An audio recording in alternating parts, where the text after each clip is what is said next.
The Out There channel. Please sub and share.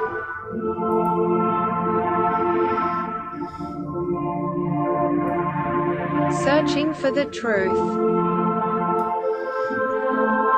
UFOs, aliens, greys and ufology. Real images, real stories, real videos, real cases, researched and investigated by professionals in the field and cutting-edge discoveries. Multiple witnesses, abduction accounts brought to you by Team The Out There channel.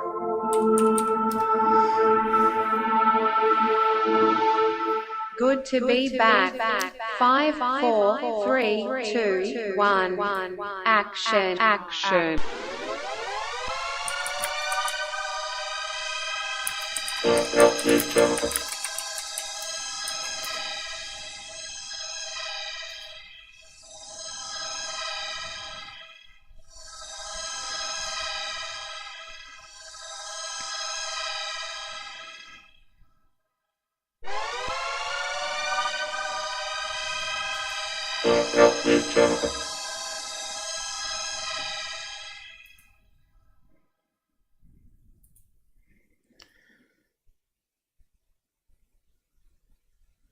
Yo. Windows 10 update. Took out my microphone setup I had. Hope it doesn't crackle or anything. If anyone's listening and hears crackle, let me know. Well, at the moment, I think there'll be several people watching.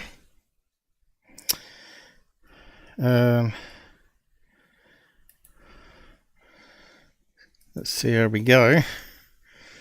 I have to keep an eye on it, I guess. Another thing is that something's happened to Shogun. He's gone quiet, or disappeared, or he's been silenced by YouTube, because all his comments on all the live streams have all vanished. And I've been trying to contact him for the last 3 days on Discord and YouTube, and he's not replying. So I don't know what's going on there. My one and only normal fan at this time in UK isn't going to show, I guess. And Google don't seem to care. Anyway, we'll see how we go. It's been a really depressing week, actually. You name it, everything's gone wrong. But I managed to fix the camera. I think it's up and running. Let's just do a quick check on it. So I was going to do a Skywatch today, and it didn't happen. So yeah, looks like it's all working now. Need to get rid of that. Go away. You can see it's going to be a fine day tomorrow, so whether it holds up for night time. As you can see, we've got some UFOs already called blurfos, or bugs, some birds. And it looks like there's a bit of wind out there now. You can see the tree moving, but hopefully it's all working fine now. So what I found out, it's pretty good zoom on it. I'm going to get, as you zoom in, it turns on, it focuses the infrared LEDs somehow onto the tree. That's 20 times zoom now. Hey Shogun, you managed to show up. I was just talking about you. I've been trying to contact you for the last 3 days because all your comments on all the live streams have all vanished. In the side chats, every single side chat, you're not there anymore. It's like someone reported you as a spammer, and that just automatically deletes every comment on the system. That's the problem with thing. They don't check to see if you are a spammer, and they just simply automatically delete. But yeah, it's good that you can still comment on the side. I don't know if they've fixed it, but maybe all your comments won't return now, all the good comments you did. So I've just fixed the microphone, so I'm not 100% sure how good the audio is. Windows 10 took that out in the last couple of days. Kind of strange, but yeah, it looks like that's working quite good. So at the moment I haven't got it set on maximum exposure, and I think there's too many clouds out there to see the star. But we had Jupiter in the sky the other night, and I thought it'd be good to do a live stream, and it's like 4 o'clock in the morning. I thought, nah, I've got to get to bed. Got to get to bed. I've been up for a day. But normally that would drop out. So what I found out was that moisture was getting into the cracks of the camera, and it's either got a sensor that disables the circuit so it doesn't short out, or some water droplets got onto the circuit board again on this big camera. But it's the only one I've got that's movable, and all that business of zooming in and stuff, so we can see small objects in the sky and zoom up, because optical zoom is pretty good on this, as you just saw with the tree. But I can't see any stars like I could last night. Let me just have a look. Can you hear me? You didn't reply. Can you hear me?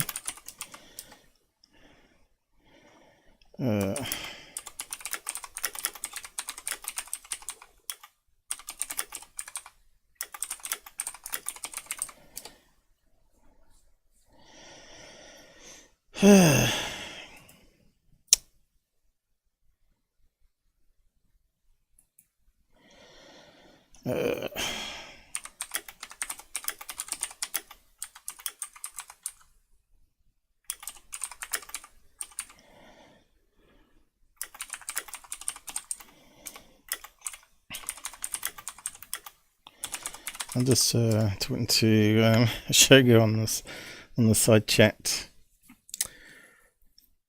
So I'm just telling them to email me, or preferably get on Discord, because I have it running in the tray all the time and it alerts me when someone messages me. So can you hear me?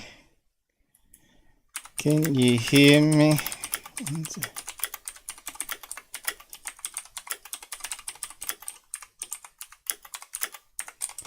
Why Windows has to keep messing up? I don't know. But I think I got it back to normal. Yeah, so yeah, why can't we see any stars? Is a good question. The thing is, it has got automatic exposure on this one, so when daytime comes, it's all a mass of white if you don't reset it. But we'll have a play around with it. So you can go right to the top of the tree there. So that's good 20 meters away. It's 20 times zoom, so that's almost like it's up close to the camera, right? I think we can see some stars popping in and out through the cloud cover there. Yeah.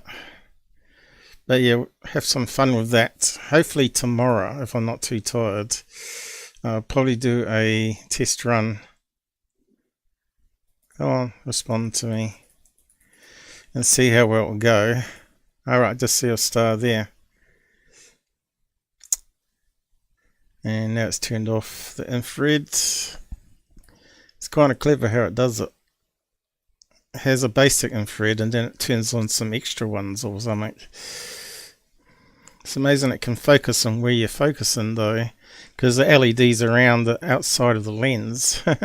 So it just shows you how much it spreads as it goes out. But I suppose they could be like laser IRs, like a laser pen. They're quite unique looking ones on this big camera. So if I go to preset 5, it should take it back to the normal start position that I had set. without having to try and adjust it properly. There you go. So it's going to be a bit of fun with that coming up, hopefully. I don't know if this is my best camera. And look, definitely this is where that camera's going here, right? You can see how the LEDs infrared is illuminating the tree here.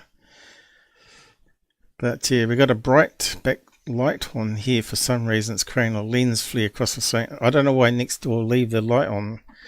It's a bloody nuisance. But you can see there's a load of stars there, and because it's on infrared, we're picking up the bugs. And it's just at the start of spring, so I suppose they're all coming back to life again. But yeah, we had Jupiter here last time. It's a shame it's not in the sky now, because it was over here and we could focus on it with the other camera. It was really cool, and you can see all the other stars around it then, because it gave it some to focus on, you see. But yeah, it's coming together good. So I thought Shogun, I thought you had a old laptop you were using, or PC that you're using for doing your live stuff in Discord. Need a new phone with more memory. Discord was taking up a lots of space. Oh, most phones now are like 64 gig of ROM. Or even 128 now, because all the programs are getting bigger, like you're saying. Some of them are like 32 megabytes or something ridiculous. But yeah, I suppose so, like a little computer really now. I remember my first smartphone I got was only like 300k of memory spare, and you couldn't hardly run anything on it. That was a $99 phone. It was the cheapest one you could get at the time. It was pure garbage. It was so slow. Slowing down, asking me to delete files. Yeah, they say you got to at least keep about 1 gigabyte free minimum on Windows 10. And on phones, I think it's 500 megabytes now. 300 megabytes. Because you got cache files and temporary files and all that. It's always changing. Yeah, I've only got... I've bought second-hand phones for $200, and they work good. And they come with lots of memory now, 32 or 64. Not been a problem. I was actually robbed for my phone, so just got cheap. Okay. You should look at getting one of those $100 cheap laptops, tablets from AliExpress. They're great for doing this sort of stuff when you want to watch videos on a bigger screen. But yeah, you can also Discord on it, because it's just like a big phone, right? They only cost like let's see, about 100 New Zealand, so about 50 US dollars. So that would be about 60 UK, I guess. Is it? Let's see. No, it's double Kiwi. So no, it's half Kiwi. That's right. So yeah, it'd be $50 for you too, probably. They're real cheap, but AliExpress, just set up an account. You can use PayPal or credit card, and most of the time they've got free shipping. I normally get the stuff. I normally go for fast delivery, where you pay a wee bit more, maybe, and it arrives in 10 days from China. So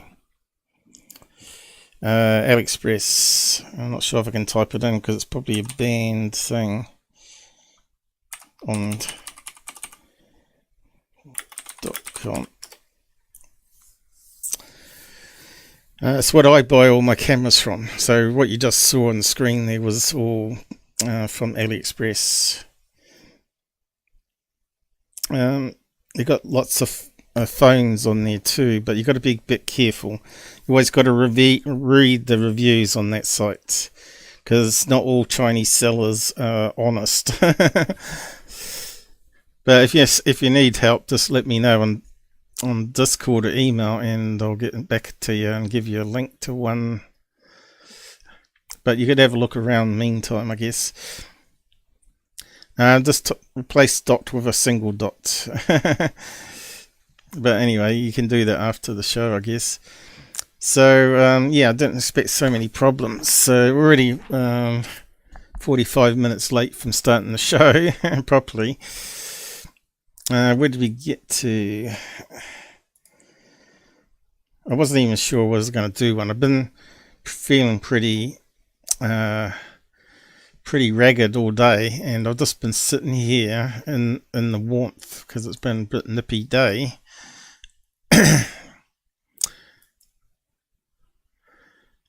Yeah, I was just trying to find the documentation. I took snapshots of what I set up. I actually did a video for myself, a tutorial at the time, because I knew I'd forget.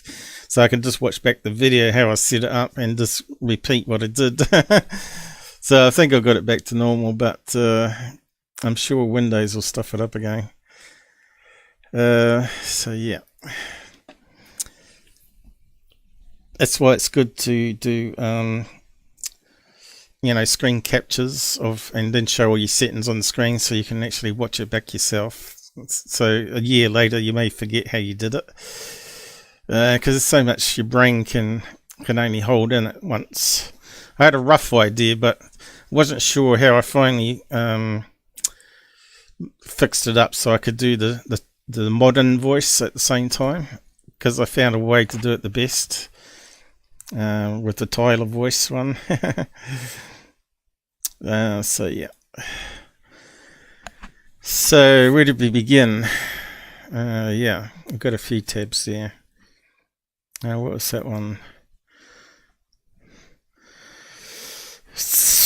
I suppose we could come back to that. And so everyone's always talking about David Grusch and the herons and all the carry on. The latest news has come out that his medical reports have been leaked, and says he was put into a mental hospital in 2018 because he was threatening to kill himself or whatever.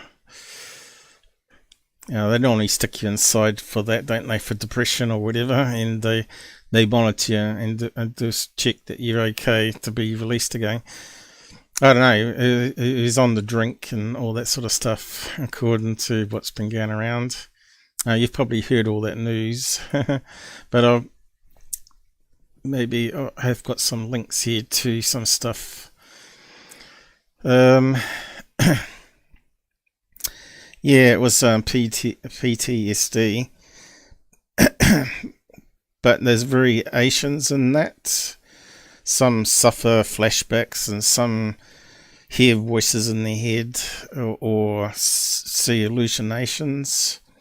So it can be dangerous to the public, especially if they start seeing things and they think it's an enemy coming towards them, and it might be just a kid on the street that they're punching up or whatever. There was a movie about that. Can't remember what it was called now. Was it called Shooter or something? There's meant to be a real case on where a Marine come back from Middle East, and he was out with his other army mates doing target practice, and he saw a flashback and he lost his mind for that 5 minutes, and he started shooting them up, killed them all. Killed all his old mates, and I'm not sure if he committed suicide straight after or something, but yeah, that's what can go wrong.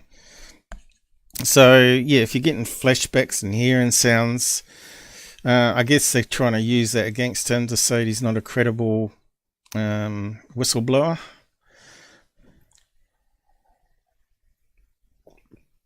But yeah, Mick West did an interview with another pilot that trained with Pilot Fravor, and he reckons he didn't see any UFOs at all in his whole career. And he also mentioned that a lot of the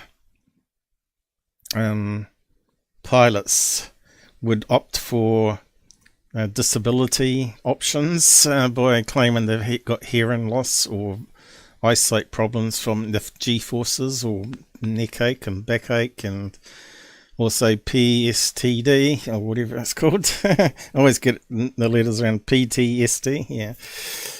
So yeah, I'm not too sure what he was trying to say. That he was maybe trying to say he was a wee bit suspect of David Grusch. That it was maybe played up with suicide stuff to get to be able to claim that benefit, extra money, I guess.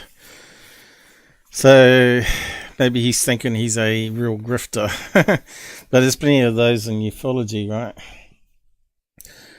I think there's always some truth in the disinformation. It's not black or white, but somewhere in the middle. It's grey. So yeah, we got to be careful of all this media and Twitter feeds and posting around. You always got to do a background check on everything that's being said, and actually toss up things yourself to see whether that discounts his credibility or not. And I'm sort of in the middle at the moment with it myself. I think he's been maybe led with some of the other grifters out there, like Corbell and Nolan and Lou Sondo, as they call him, and George Knapp and all the other ones. So they're telling them all these stories. They might be part of the stories that he's talking about. So, but we still don't know. Still no evidence has been brought forward, has it? Yeah. So we might look at, first of all, this Peru thing that came out.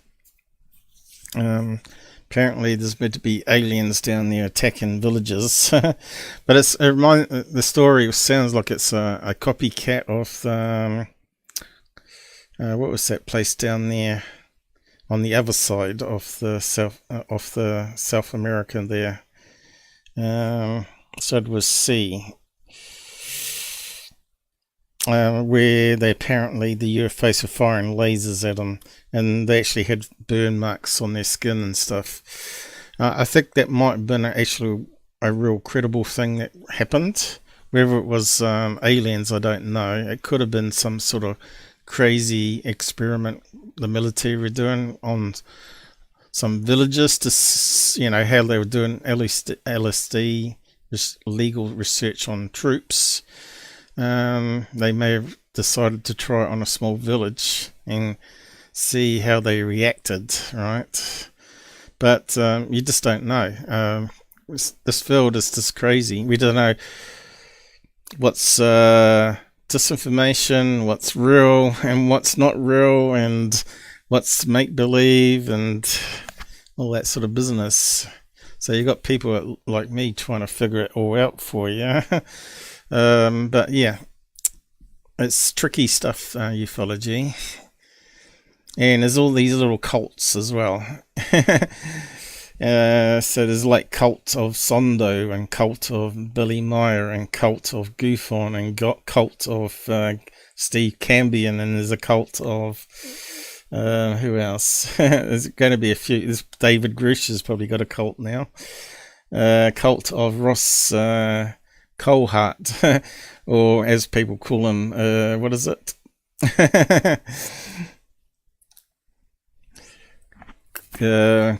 Cocktard. There's all sorts of names coming out for that guy out there.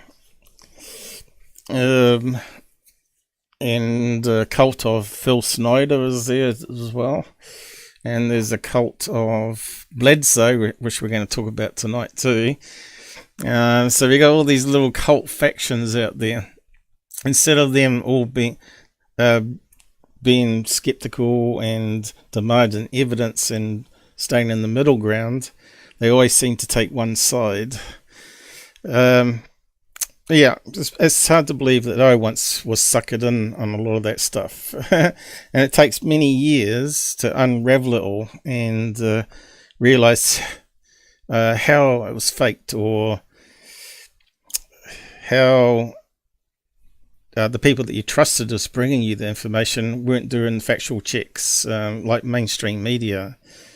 You know, everybody was following Secure Ting as a fact checker or researcher, and he wasn't doing anything of the kind. He was actually hoaxing some of the stuff, as well as promoting other people's bad UFOs, you know, and fakes, of course. So, let's see, where do we start on this one? So, let's see if I can find a new, let's see how many posts there are on it. So, there's a Peru Alien Attack. Let's try that and see how many hits we get. Did 7-foot bulletproof aliens attack Peru's village? So it's meant to be investigated by the cops, right? So there's already a couple there. This is typical Google, always promotes mainstream stories, and they all copy and paste each other. They don't do any fact checking. I think it may have come out on the Daily Mail. So you got India thing there, Live Mint, whatever that is, NDTV, New York Post. Oh, here we go. Looks like it's already been busted 17 hours ago. Peru prosecutor accuses gangs of staging alien attacks. That's what I thought it was as soon as I heard it. Gufon was the first to jump on that, as well as Alien Girl. And I thought, why are they even cluttering up ufology with this garbage? It's clearly a made-up thing again. Because it's coming out on all the UK rags.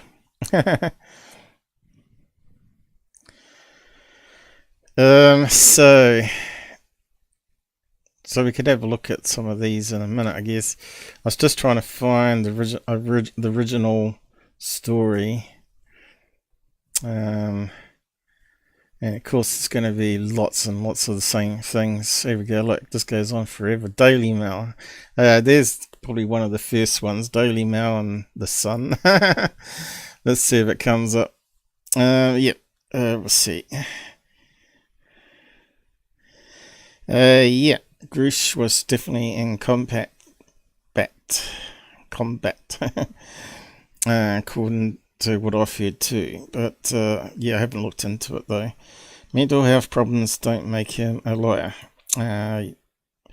Yes, that's true. If you suffer from depression, doesn't make you a liar. It just makes you feel, you know, sad or suicidal, right?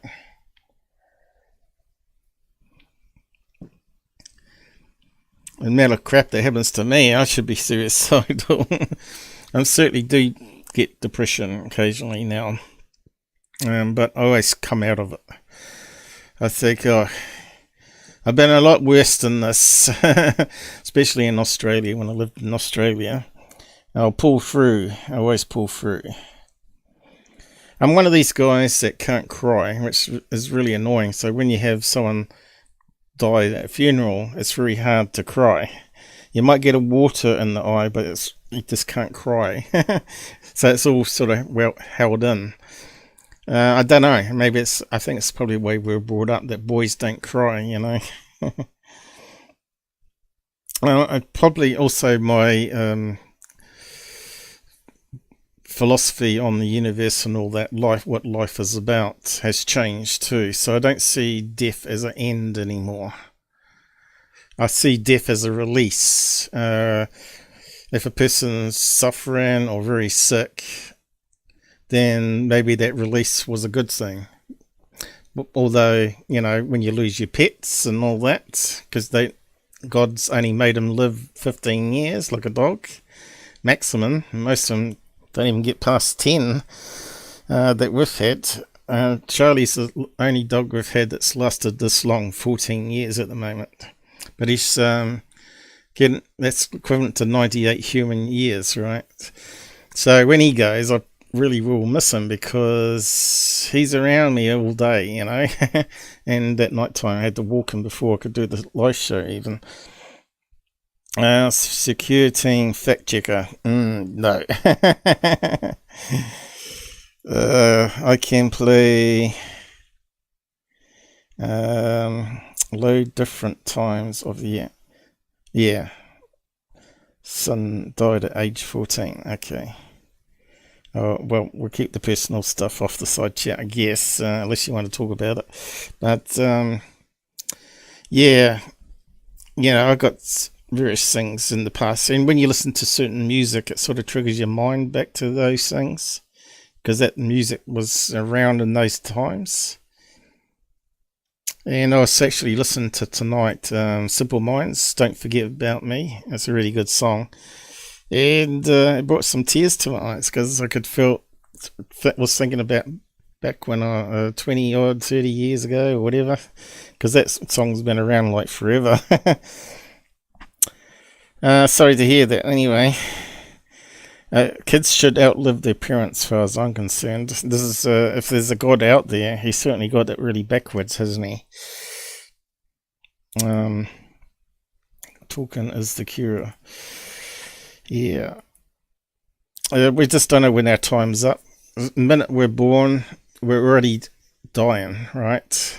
It's just a matter of when. So, yeah. It's kind of scary, but I know some people are trying to defeat that and probably end up being the elite rich, you know. Elon Musk can live forever in an android body and they transfer his mind across. Or pop out his brain. I don't know, wouldn't brain deteriorate though? I don't know, I think sometime they'll figure out how memory works and how they can store it in a new brain. Be like Joe 90 probably. I used to like that puppet show. So let's take off that filter because I think it might muck up. Okay, so let's see, what's the story? Flying 7, oh they fly as well. Flying 7-foot tall alien attackers in Peru were actually illegal gold mining gang on jetpacks. Oh, there you go. This must be an update story. Oh, they updated it. There you go. Looks like the mainstream media might finally be learning, but I suppose that's sort of covering their asses, really.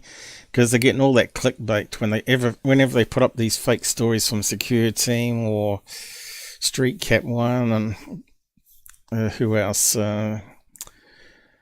What's that guy's name? Warren. What's his first name? Warren. What? C. Warren. What's his name? Steve? No. God, man. I can't think of his first name. I must be getting old. My brain's gradually deteriorating. Illegal gold cartel. That's what I thought it was. When I emailed Robert, I think I said, I bet it'll turn out to be either some drug deal that's gone wrong or illegal gold mining trying to scare off the locals so they can get the land to mine it. And that's what it looks like it's turned out to be. It's funny how all the grifters were promoting this and putting up a video of it and all that sort of business, right? Interpol reports that criminal gold mining is now more profitable than drugs. Oh, there you go. Well, that makes sense, doesn't it? It's probably a lot easier too. Burn all the trees down, because that's what's been happening, right? Then they dig it up, make a right mess of it, and then they don't fix the land before leaving it, so it ends up being like a mudslide, right? So yeah, it's very strange to see Daily Mail actually putting up a correction. reports the 7-foot tall aliens terrorizing villages in Peru stunned the world this week. The local leaders describe the armored and flying menaces as impervious to bullets. Well, that sounds like Ned Kelly, doesn't it, with a jetpack? So I suppose that might be like on Walking Dead, where they wear those white stormtrooper suits, I guess, and stick a alien mask on, a latex mask on, and some jetpacks, and just swing through the trees or whatever. Like the bounty hunter from Star Wars. What is it? Mandalorian. The locals also compared their attackers to green goblins. So that sounds like Hopkinsville. Kelly Hopkinsville goblins, alien goblins. Local Peruvian superstitions. See, that's the problem with religion too. They're very religious down there, so they believe anything, including balloons being UFOs, right?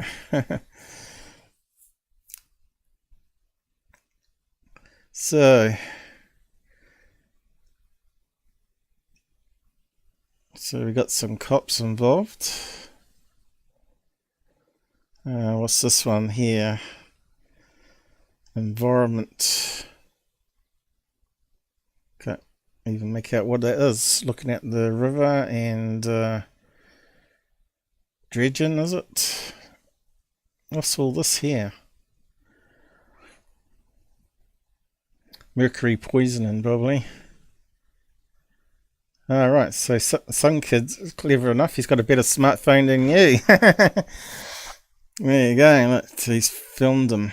And yeah, it looks like they are wearing some sort of helmet. It's probably got big eyes on it like a alien, right? So they're using those really good, what's it called? Hover Flymo or whatever it's called. We talked about that years ago. Looks like you can buy them now.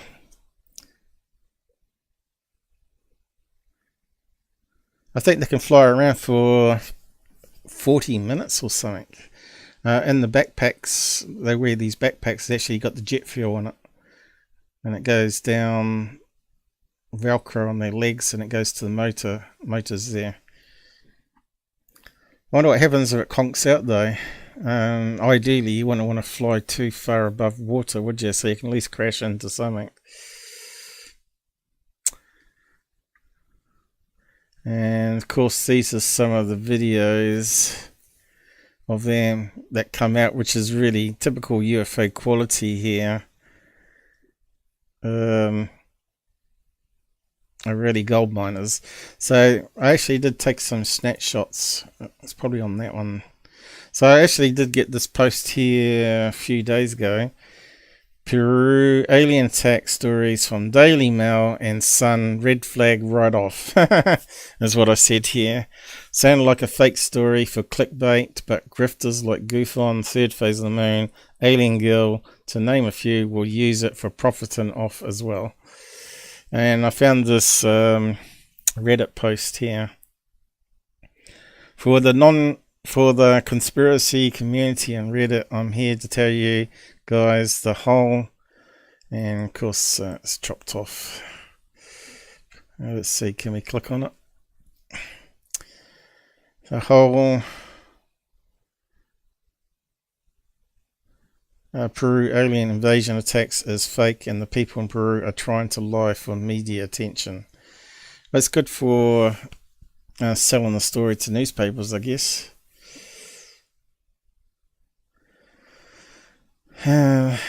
So just as well we did a new search, we now got that confirmed, so don't need that one anymore. Just close that one down. And this is the image I got from the video, and to me it kind of looked like a guy with a helmet on there. Looks like a normal human to me. That's really poorly out of focus.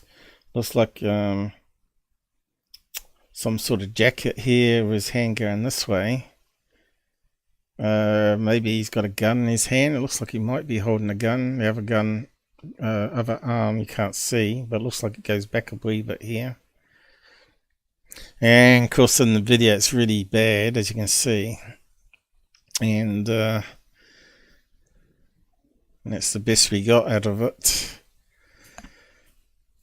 And some guy was flashing a flash torch all around, and this guy was just not moving. Well, it looked like he wasn't moving anyway, but it was so bad of a video. But it does look like a human here. Look, looks like a normal sized cheek there.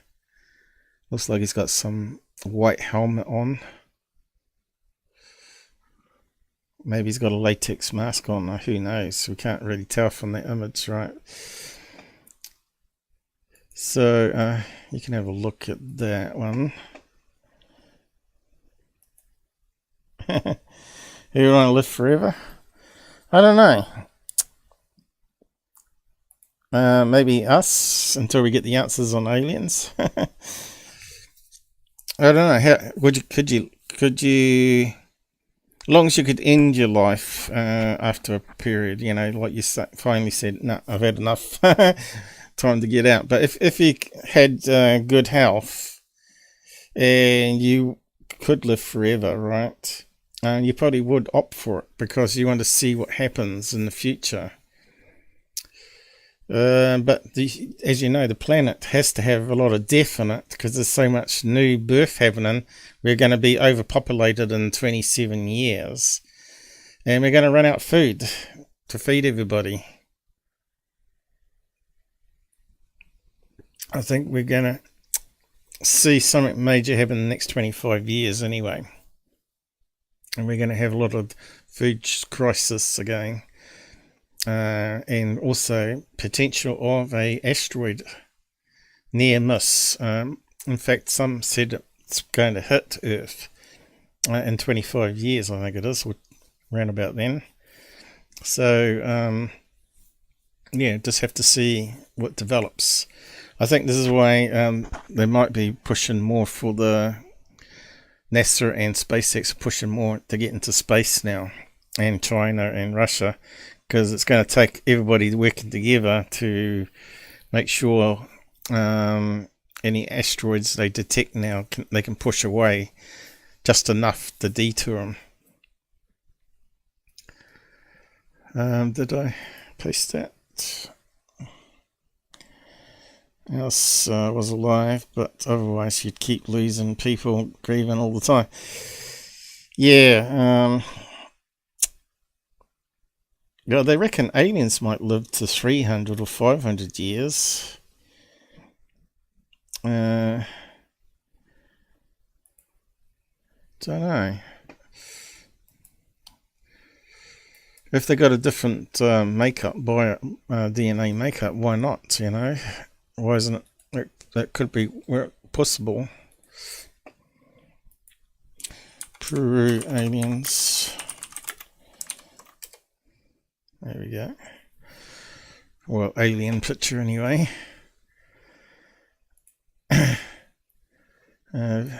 So, I'm not sure if it's from this one or whether we can play it or not, but we'll give it a chance, I guess. Let's see what happens.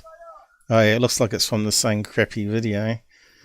Why does it do that? As soon as I stop it, it brings up all those stupid ads. That's why they don't use YouTube to do it, huh? So they got this flash torch here, and I think they shine it on someone. It's there somewhere. And if you zoom it in, you can see the same image that I got. We're not seeing any jetpacks flying around though.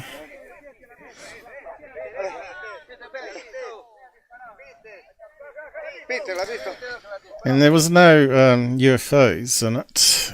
You know, if it was aliens attacking you, you'd expect a UFO to be hovering in the sky too. Obviously they got smartphones there, so they would have captured something. So the whole story was garbage, it really was.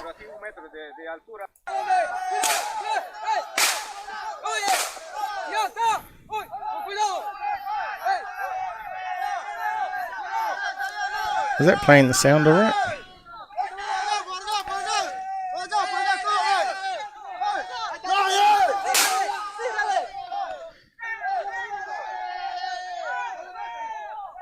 So I don't know if they're letting off crackers or shooting guns in the air or what.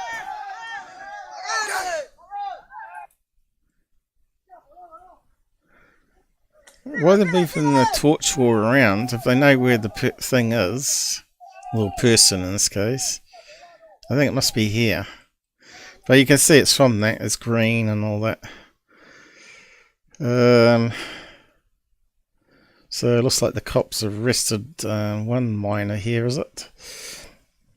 Terrified villagers claim they have come under attack by 7-foot tall aliens. So why 7 foot? I suppose time you put the boots on for the flying machines, or have the flying machine underneath them, they would look like they were 7 foot tall, I guess. This shows you if they're out of touch on all this sort of stuff. Down there, they probably didn't know about the flying thing. Where is it? Let's see if we can find it again. FlyBoard. I can't remember what it was called. It's based off the idea of Back to the Future. This thing, no, that's not the one. That's the water one. FlyBoarding.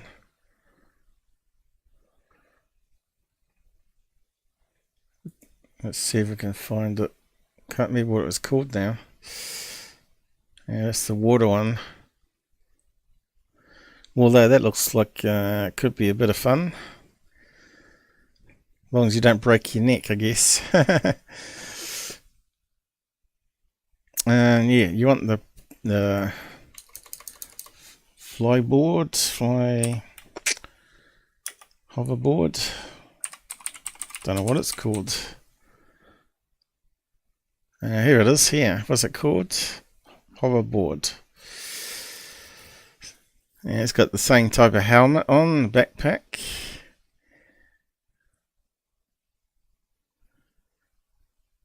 French hoverboard pilots. And they can stay up there quite fast. And they raced it with the Back to the Future car. And I think it won. So yeah, you can find all these videos that these are linked to.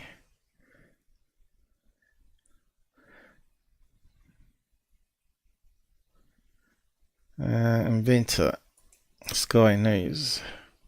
What's it called? FlyBoard? No, it can't be. Hoverboard it's got to be, isn't it? Inventor Frankie Zapata. Let's have a look. What was it called again? Ugh. I hate all these cookie things. Doesn't tell us. What's the ads on it?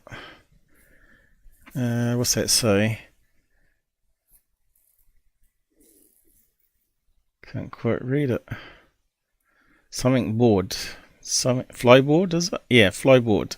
Oh, that's what the name they must have called it then. So, yeah. You know, you heard about the flying humanoids. Well, I guess this thing makes it a reality.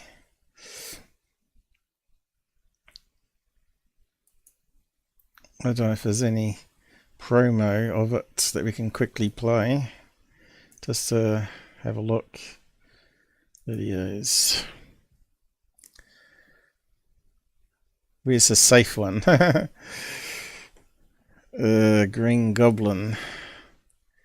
True flying hoverboards are expected to go on sale in 2021. Well, South America got them. And this one here, skateboard one. I don't know if that's a working one or not. But we know this one definitely is. Guinness Book Records. Yeah, I'm just not sure what's safe to play here. Looks like there's another one here. Looks something different. Let's have a quick look at it. That one looks really big, doesn't it?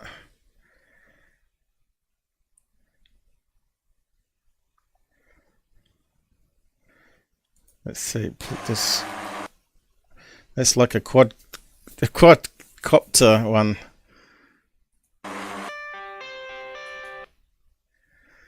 And he's got some music on it.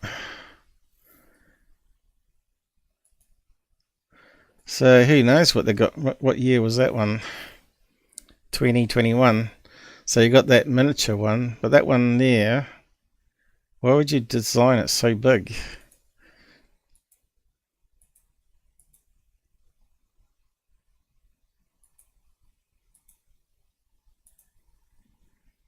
Well, it looks like it's working. So that one's using blades. Well, the other one, the FlyBoard's using jet engine. I think it's using 2 jet engines underneath. But this is actually a true quadcopter that's able to lift the man. You'd want a parachute on that, I think. Looks like it's working all right.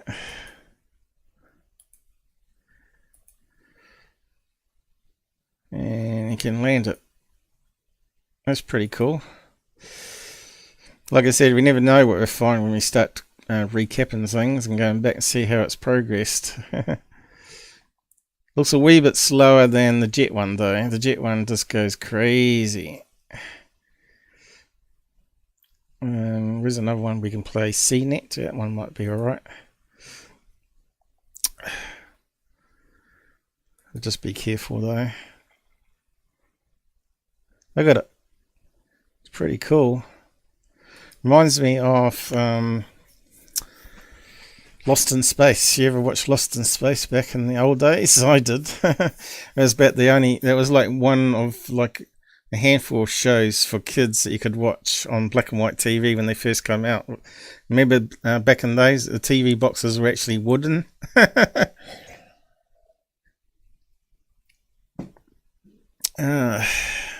And I think they're using Tesla coils, right, to redirect redirect the electron beam around the tube that hit phosphorus on the front, which made it glow white or different white shades, and the tube is actually black by default. So that's how the black and white TV started working initially. That's pretty cool.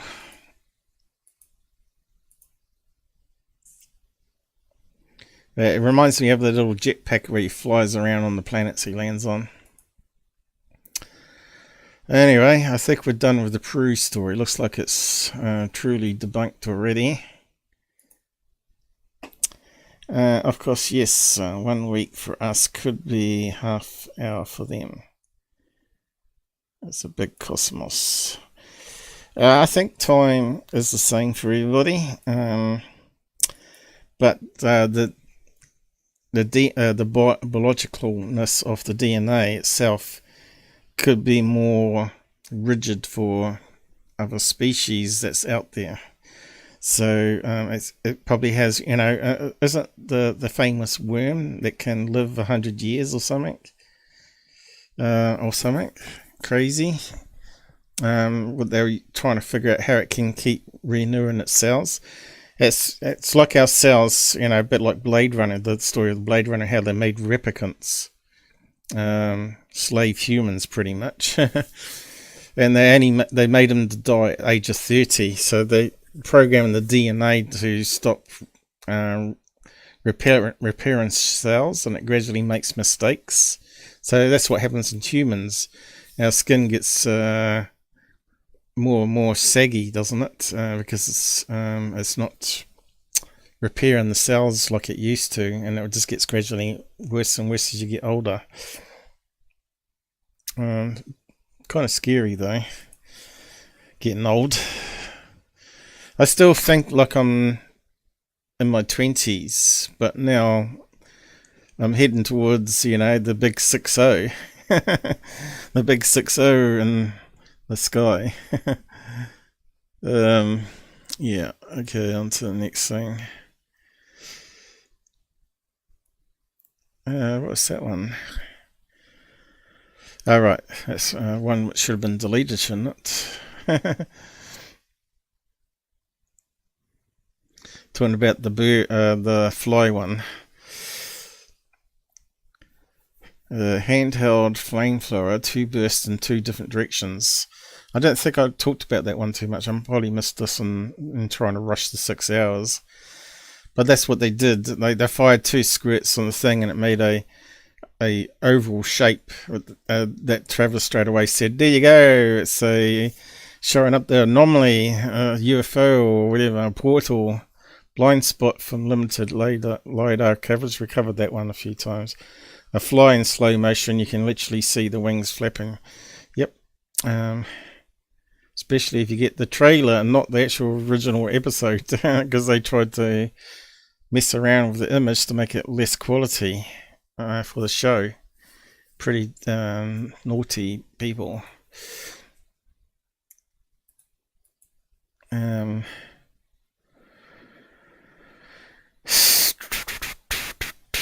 What was this one? Alright, we talked about the medical leaks. They call it 302 discharge, mental issues. So I said here basically what I said before. It depends on the mental state. Depression wouldn't matter, or some nervous tick. But hearing and seeing things, then that sort of it's pretty rare, but we just don't know the full facts of what he's got exactly. So I don't think he sees or hears anything. I think he's just been groomed by various people. Maybe they just wanted to use him as a disinformation person, right?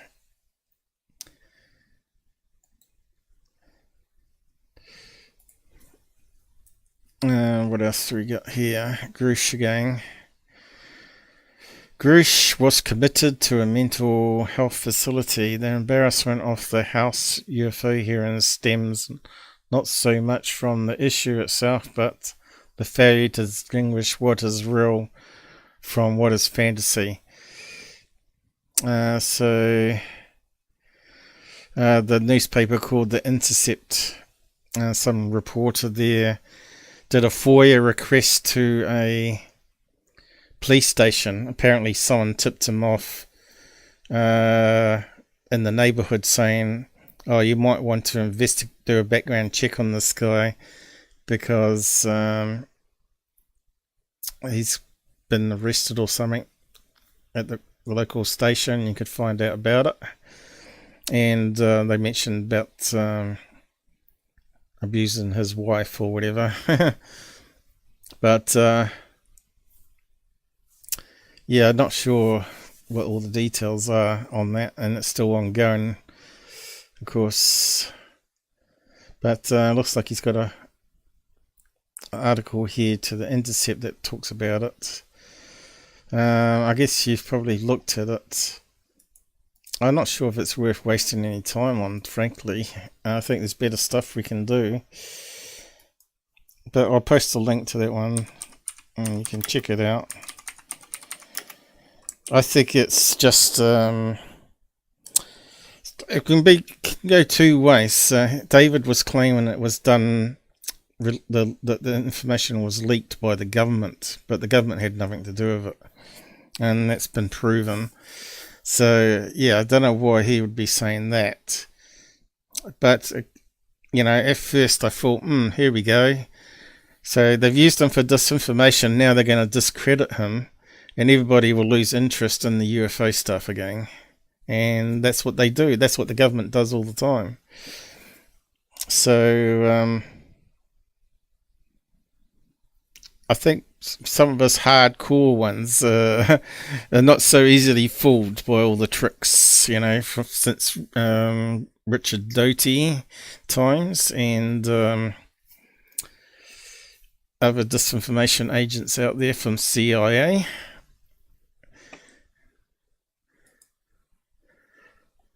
But I must admit, though, I've always said something's off about David, and I think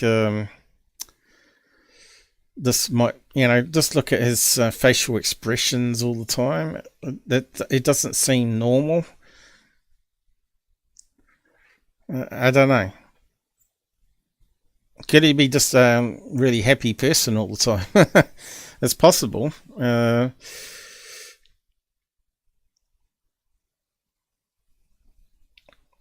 Could be part of the mental illnesses where you always sort of like a happy person. I don't know. It's kind of...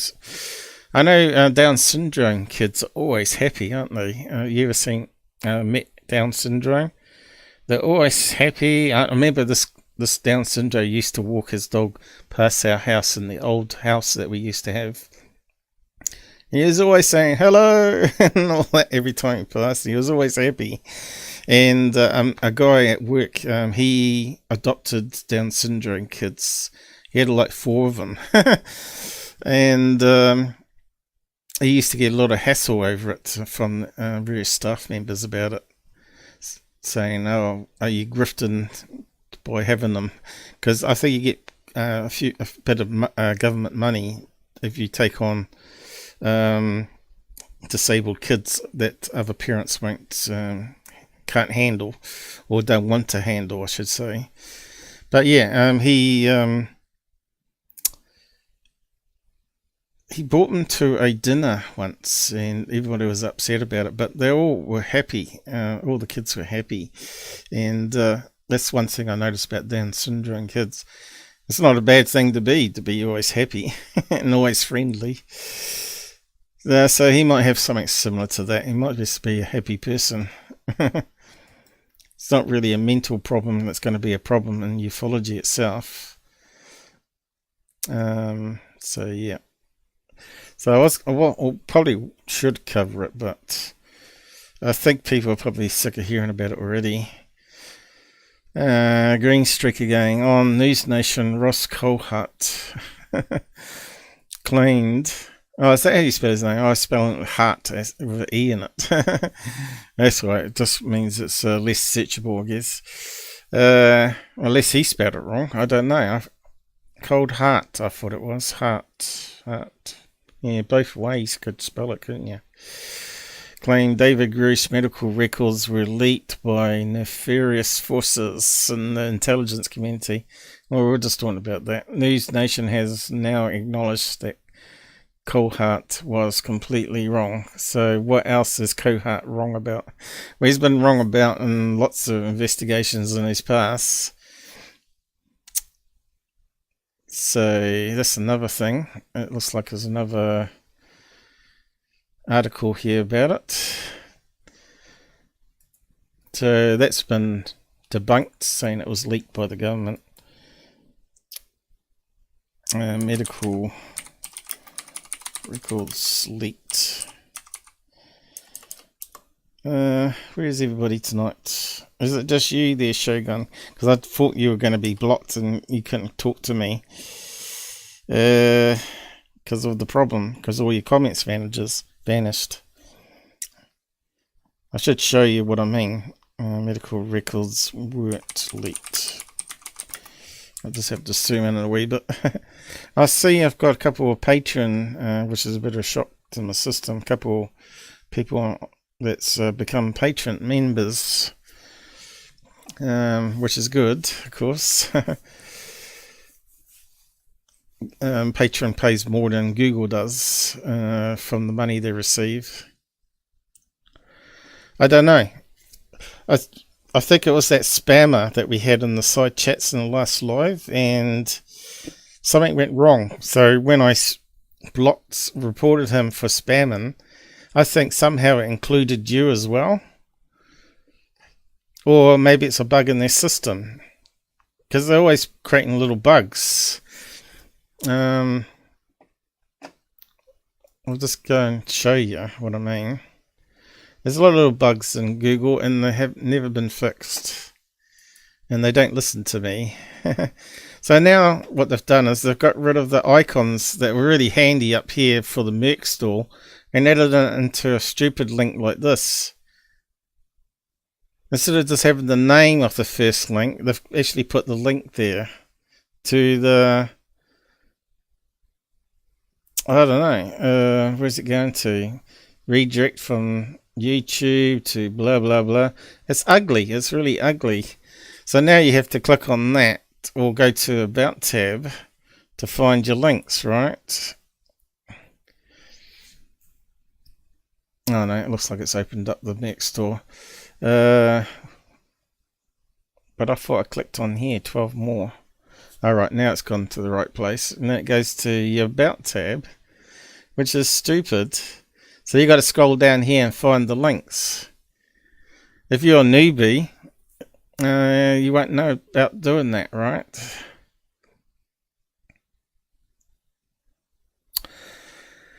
So there's the Mac store. It used to add 5 icons in the thing. The first 5 that you put up here were the main ones, and it would put it in down here as icons. Because, you know, everybody's used to the Twitter icon, but of course now that's changed to an X, which is kind of ugly if you ask me. I kind of like the little blue bird, actually. So, but it is what it is. I suppose he wanted to rebrand it now he bought it. But I don't see why he had to rebrand it. It's kind of strange.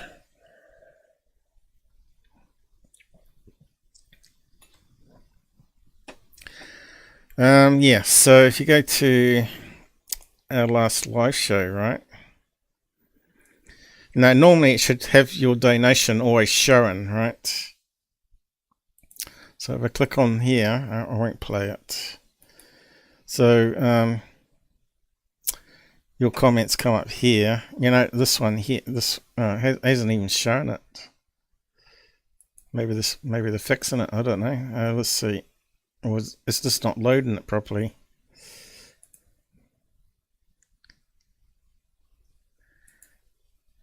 All the comments have disappeared now.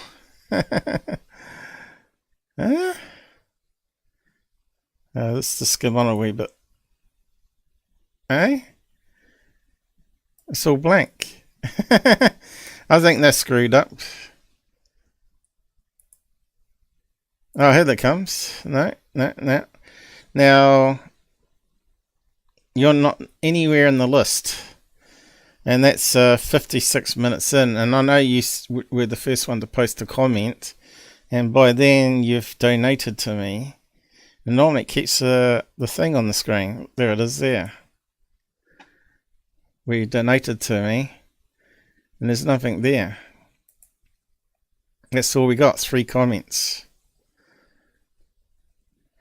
Now, if I go back and have a look at all of them, you're not in any of the videos. So which one else were you in? In this one? Let's have a look. Again, you're probably the only one on. Oh no, we got a few other people. But I don't think we can find you. JD was there. But I'm not sure if you're on that night. Let's have a look. Need to find a place where the side chat is shown. I made a little short video for you where I was trying to show you this on screen and maybe get in contact with YouTube about it, because I wasn't sure whether you could join my lives again because something screwy was going on. So your comments on tonight's one might disappear as well. Oh, here we go. I'm not sure if you're on that night. Can't see you. Normally have to look. Is that you there? Is that your name there? Can't quite see. That's because it's not on high res here, probably. Now we probably better read it. Is that your name there? It is. So you should be down the list here. And I bet you're nowhere to be seen. Unless they've fixed it. Stone Hobbit. So you're not there. We're at the top of the thing already. And I bet if you go through every episode, you're not in any of them. What's another one you went into? Oh yeah, the copyright one. Remember that one about the Warner Brothers? You're definitely in that one. And I bet, again, you disappeared. Let's move it on a wee bit. Should update this. Let's see, are you there? John P. Adventures is there. But you have been erased from Google. And I don't think that's fair. I thought, how can you do that though? Even if you unsubscribe from me because you got angry with me over something, which does happen, as you know. Look how many people have abandoned me since the 18 Wheels stuff, right? And yeah, you're not there. So we should go right to the end. We should have all the comments now. That's how you can check. And you can scroll up. Now we've got Michael King join us. QVid. But you're not there. And she's even got Shelley there. She normally deletes her comments. So yeah, I'm not sure if it's going to come back or not, but we can check those ones again.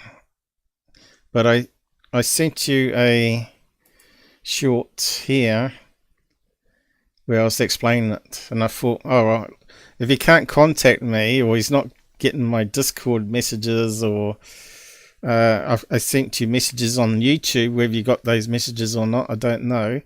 So I thought I'd create a little short talking about Shogun. If I click on that, it should play. So basically what I'm showing you is what I tried to do on the video here with my smartphone recording the screen. It's not the greatest. How come I can't hear it? Why can't we hear it? Oh, there's the dog one. Up here it's muted. To Shogun. Looks like all your comments have vanished off my channel. It's like you're being blocked from access of my stuff. So I guess you didn't even get a notification for this one. I don't know. We don't know why you're blocked. That's the whole problem. It's a mystery. And considering that you were a moderator, I think you still got the spanner here. Yeah, you have. You shouldn't have been.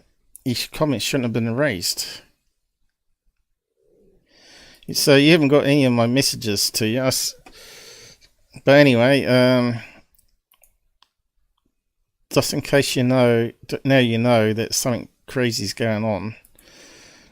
At least we got hold of you finally.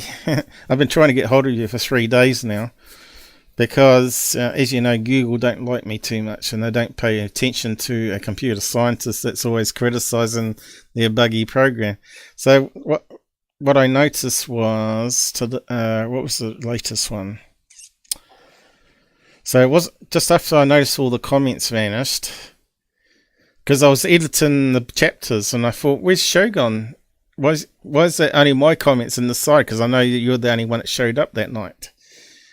And I did all these other shorts from the thing, so I'm not sure if you even got notifications for that, but I did about 7 of them. So I don't know if you actually watched all those ones. So starting down here, you know, 1, 2, 3, 4, 5, 6, 7, 8, 9, 10 shorts there. So normally you comment on something. I would have thought you'd commented on that one. Yeah, what's the other thing? So if you go to playlists, right, this is an old bug that I've been complaining every year for the last 5 years. If you go here and scroll along, it only shows you 5, 6, 7, 8. Only shows you 8 screens of playlists. I accidentally pressed on it. but there's more than that. So 4 8s is 32. I know there's a couple hundred in there. So if I click on that, that's another bug. I've tried to document it. You can see created playlists. There's more than 32. Alright. We got to there. And now we're going past it now, you see. There's another 32. There's another 32. And another 32. Or whatever. There's a few hundred in there, and I can only display with the scrolly thing. And people won't know to click on the header unless they're watching my live show now. Click on the header here to actually get the rest of them. And that's just bad. This bug's been around for years, and they keep ignoring me about it. There's like some ego or big heads working in code in the programming section of Google that don't want to listen to me because he's just a Kiwi computer science. What does he know? Well, I'm a advanced user as well. So what's the latest thing? Alright, the latest thing is actually in Studio. Let's see, can I get it up? I'll just show you on Studio because just got to be careful. Oh look, I've lost a sub. You know, I got over. It was at 2 days ago. It was at 2634 subs, and Google's taken away 5 subs in the last day. So where's all those subs disappearing to? So now I'm back below 30 again. So this is another thing that's going on. I'm so suppressed and things going wrong on my account. It's just crazy. So this is the new thing. And if you want to, I was going to see if you were still subscribed to me, because maybe you need to untick subscribe and retick subscribe and tick the little bell for all notifications again. Maybe that will fix it. I don't know. So I was going to see if you had been dropped off the subscribers. So I went here to see all subscribers, and it always goes not date selected. It always goes to this one. There's no way to change that as a default. So that's the first annoying bug. So you always want to go date subbed. I'll just have to go to full window here because it's pretty crappy.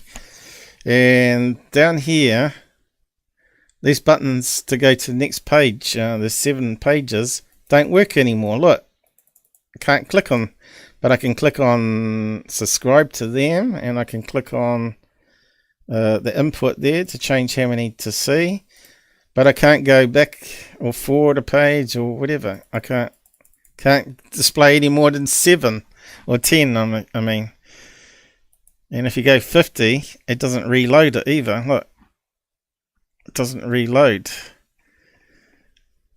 It's so screwed, man. It's so screwed. I wonder if I can do it that way.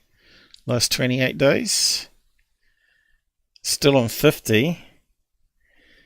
So that's all the new subscribers there in the last 28 days. And yet that was up to 13. And now it's bound to 1, 2, 3, 4 people. So where's all my other subs disappeared to? And if I go 90 days now, maybe it'll give me the 50.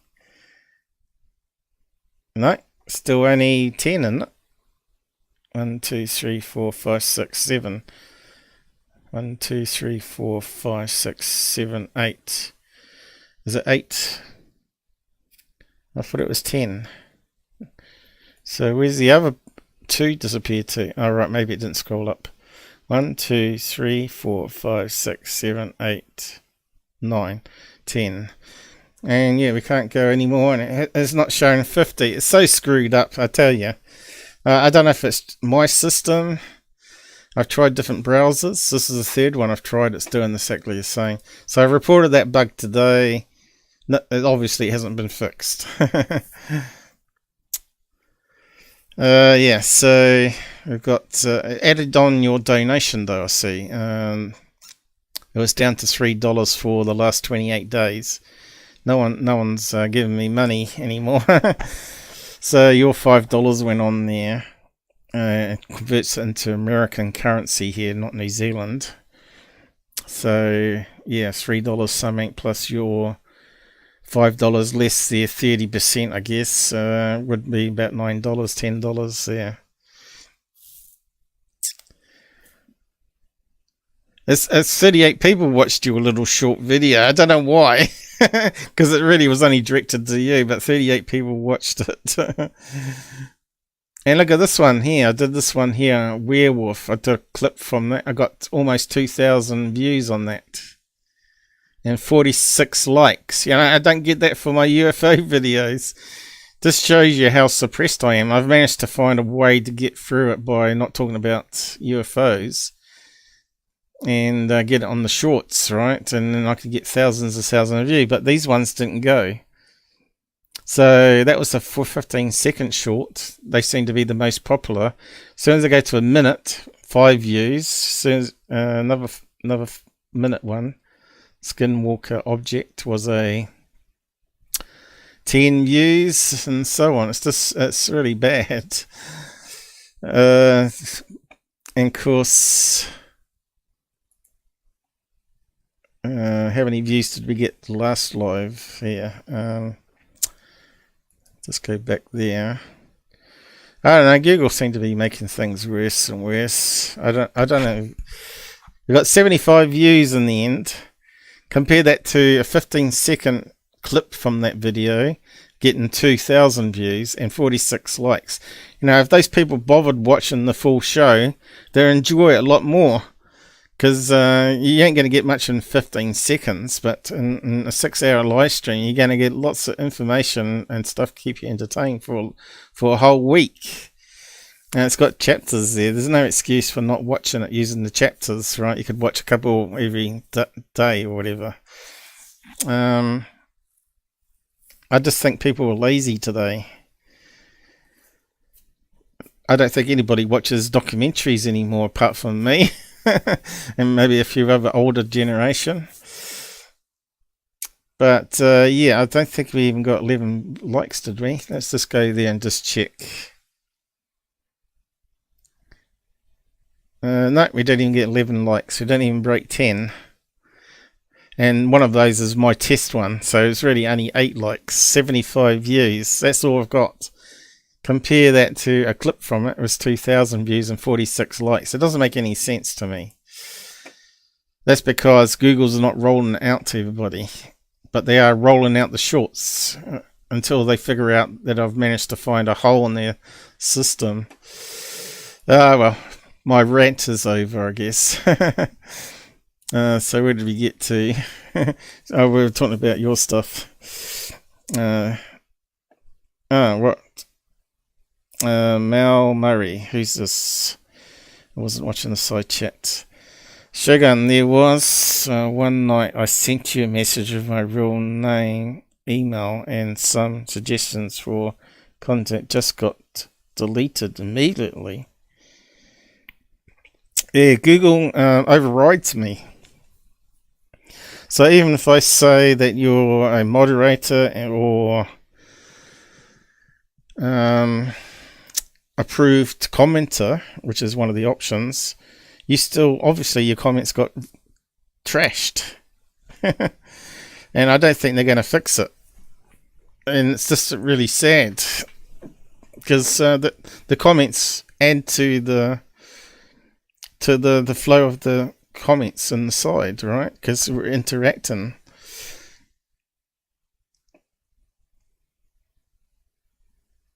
Okay. But we have to see if your comments stay after the show finishes, because once they've processed it, that's when they do a purge.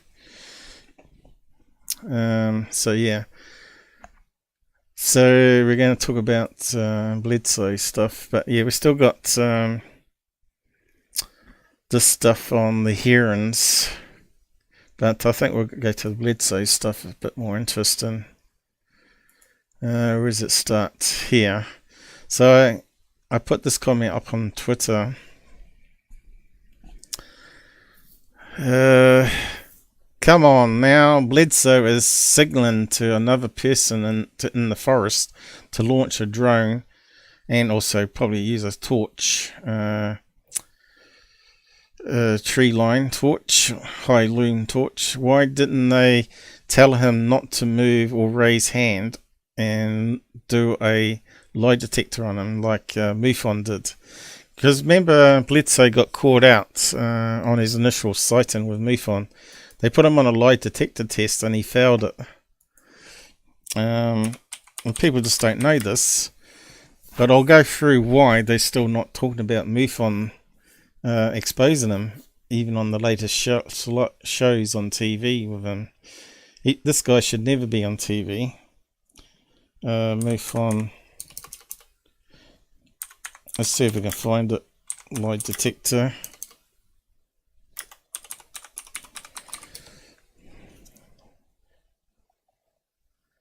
And guess what's come up? UFOs over Earth. We talked about this before.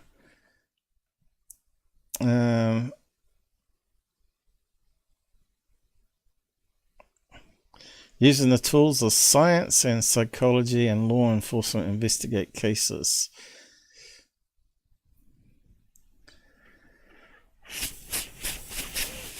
And this guy's been telling it since, what, 2008? My UFO experience, abduction of Chris Bledsoe. Above top secret. Wonder if it's got the lie detector test on it. Let's have a look. Actually, it might be a good one to ask the chat AI bot if it knows anything about Bledsoe. We'll see if it knows anything about him. Ooh, what's happening? That's a horrible font. The rest of the story. Must be this thing here. Let's turn that off again. Oh, there you go. Now we can read it.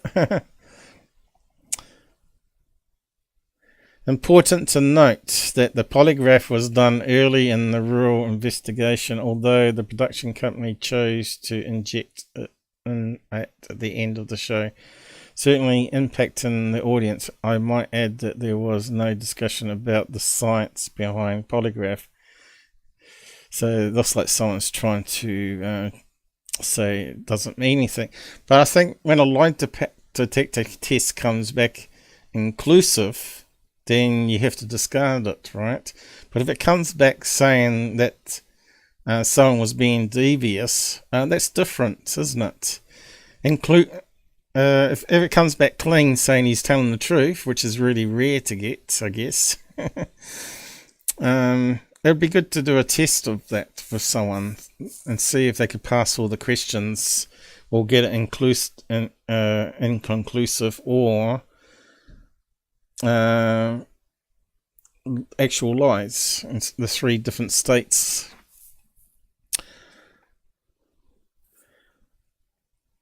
Bledsoe's son was deeply affected by the events that took place as well. Not, yeah, but they're all part of the same family.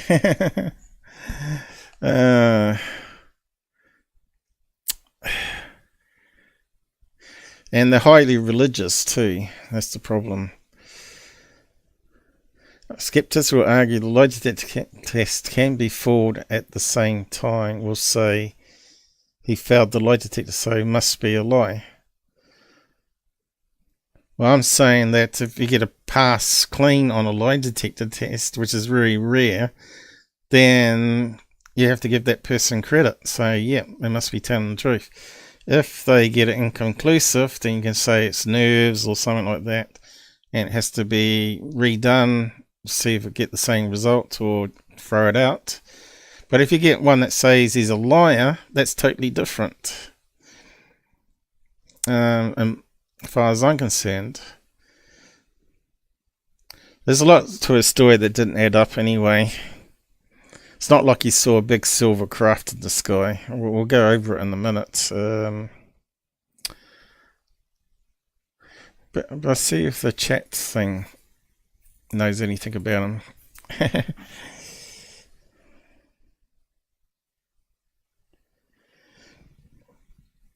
Let's have a look. Let's Can I up the font here? It's pretty bad. Let's see. I've got 2,000 characters. Whilst Chris, let's see if it knows. It should have better read all those websites right for you and actually tell you in a summary. Let's see. We'll use his full name.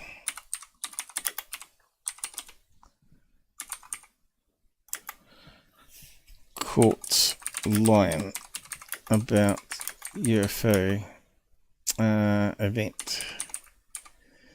Let's see what that does with that one. It's interesting. I like the chat thing. No, he doesn't know anything about it. But next time I ask the question, probably in a month's time, it probably will. Couldn't find any information with Chris Bledsoe was caught lying about a UFO event. However, I have found some information about Chris Bledsoe's UFO sightings and encounters that become increasingly frightened. What's that? Frigorteran and bizarre. What's that word? It's culminated in him having an experience with a being that he refers to as the lady, who gave him some important messages and told him that he needed to spread the word about what was happening. That sounds very much like Billy Meyer nonsense, doesn't it? He sounds like Billy. Let's see what it says to that. Billy Meyer.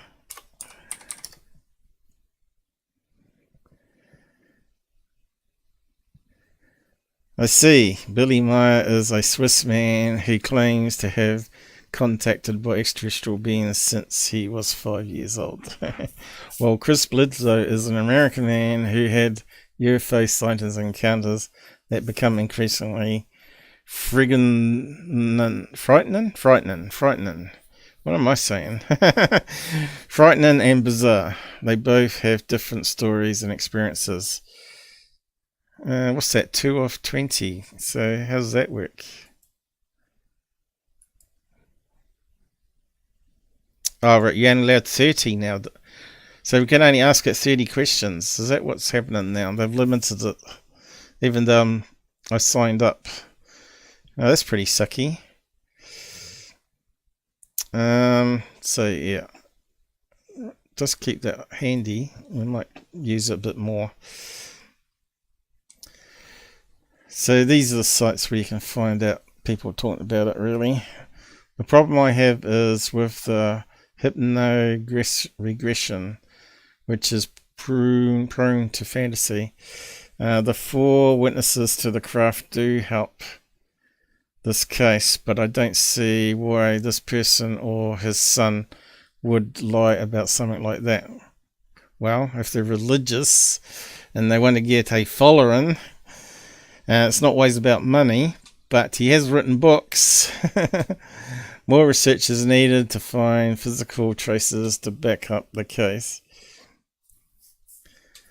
Okay. What's this about Denmark? We'd just like to point out that the hypno-regression can be really real. In the country of Denmark, there was a TV program where they used hypnotic regression on some men and women, and they asked them to draw some places or symbols they saw during their regression. The TV crew then went with people to find the places they described living at in the past lives, and they would search for evidence matching their descriptions and drawings, even down to the town records of people that lived there. And they did in fact find a lot of regression proof. But couldn't they get that from watching TV and listening to the radio and magazines?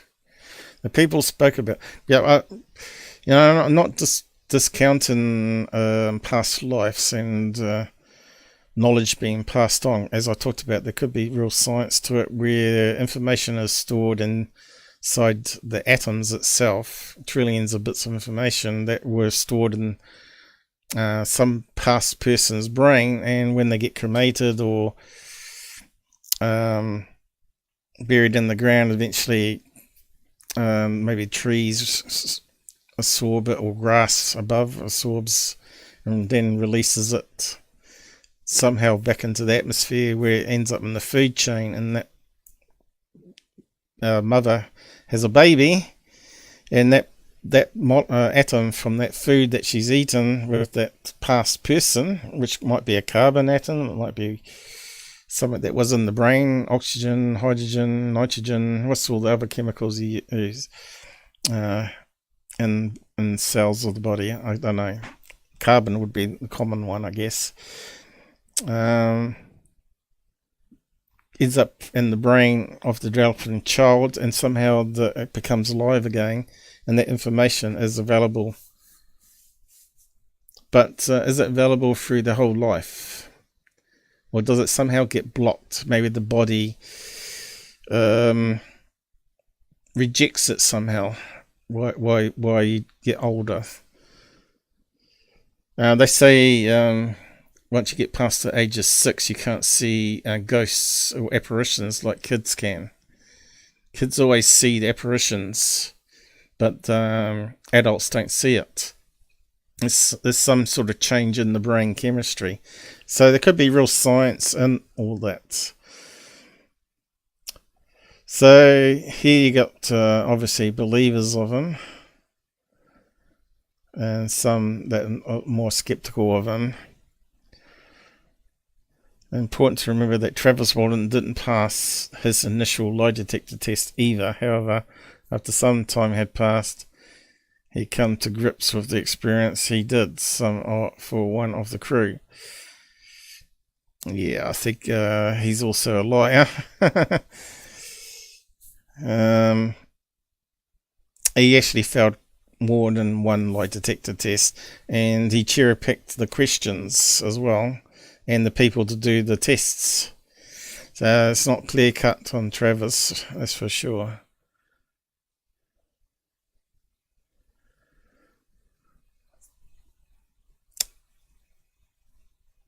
Yeah, just to skim through it. Kevin Randall discussed the lie detector test in Walton case.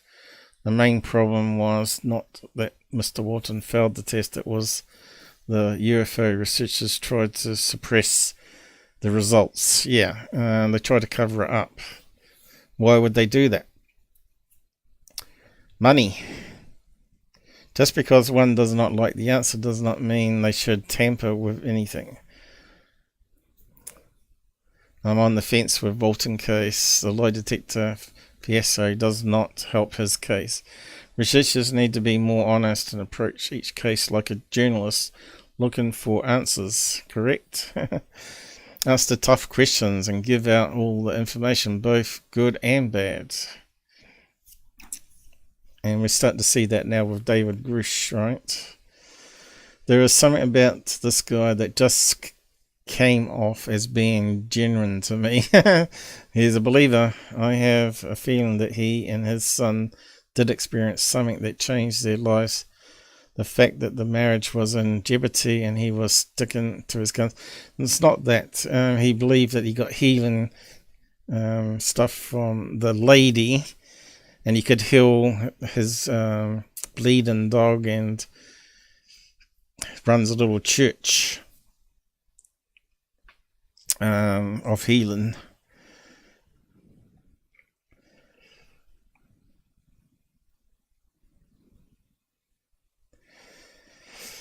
Anyway, I'll just go over the new stuff.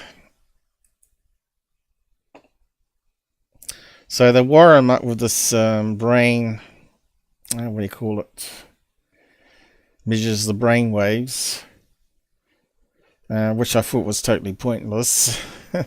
They should have wired him up to another lie detector test and gave him some hard questions. But he sits in a deck chair there looking towards the forest and the sky, and he raises up his arm and then stuff starts happening. To me, that was like a signaling to someone in the forest line to release birds that would show up on thermal, or infrared, and probably a homing pigeon, you know, a bit like, so I think like an illusionist or a magician, right? Because I grew up with a friend that was into it all, and I learnt some tricks that he was doing, and I thought, well, this should be applied to real life, that people can pull the wool over your eyes so easily. And I think this guy's honed the trick of UFO summoning by having helpers on the payroll, could be family members. When he raises up his arm, he signals to them. So I did actually take some snapshots here, so we'll just run through it. So this is the offshoot show of Skinwalker Ranch. It's called Beyond Skinwalker, and this is one episode that I'm going to talk about with the Bledsoe thing in it, and it was so badly analysed. So let's start off the beginning. So there's Chris Bledsoe there. He talks very slowly. He's very hard to listen to. But I was watching his body language, and some of it was a bit devious in the body language.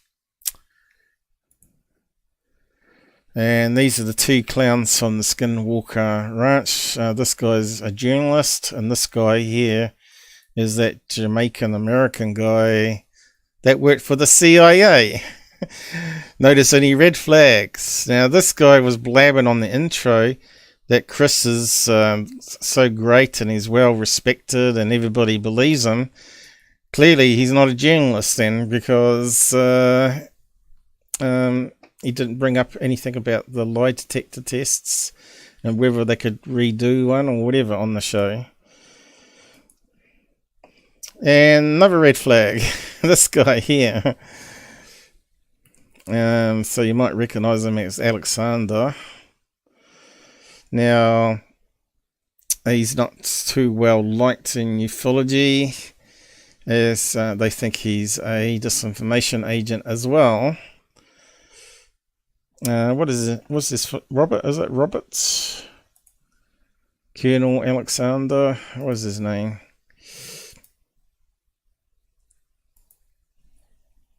Is it Roberts? I think I got a snapshot of his full name somewhere. A UFO. Is it Robert Alexander?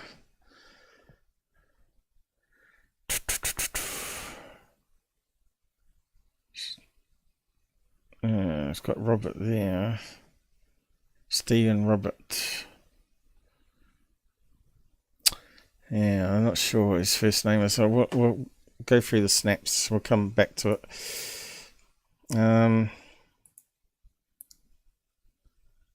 So he's joined them. So that's, to me, another red flag too. And he's meant to be someone that hangs out with Bledsoe and watches so-called UFOs, right? So he talks about his original sighting here, which to me looks like two handheld flares someone shot up from a boat to me. Look like typical flares, parachute flares coming down. Not a typical UFO, you know, with the big classic ship or whatever. Silver disc. And he's talking about his story, but he's doing some memory recall. You can look at the eye movement here. So he's recalling some audio or visual stuff he's talked about. But he also does a lot of internal reflection. So he's trying to remember the story that he's told a million times. And this is his son, now grown up. That was with him, one of four men that saw these two bright red lights in the sky. back in 2008, was it? And then what was this? Some video that he was filming in his backyard, and that he was playing back. And you know, I questioned what it could be. It kind of looks like it's deformed. It's not a pure sphere, right? And it kind of looks like a lead balloon to me. Now, this thing was moving across the sky, I think.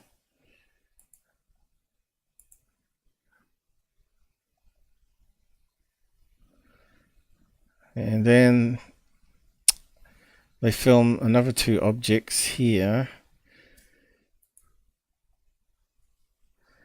which again could be satellites, and it could be distant planes.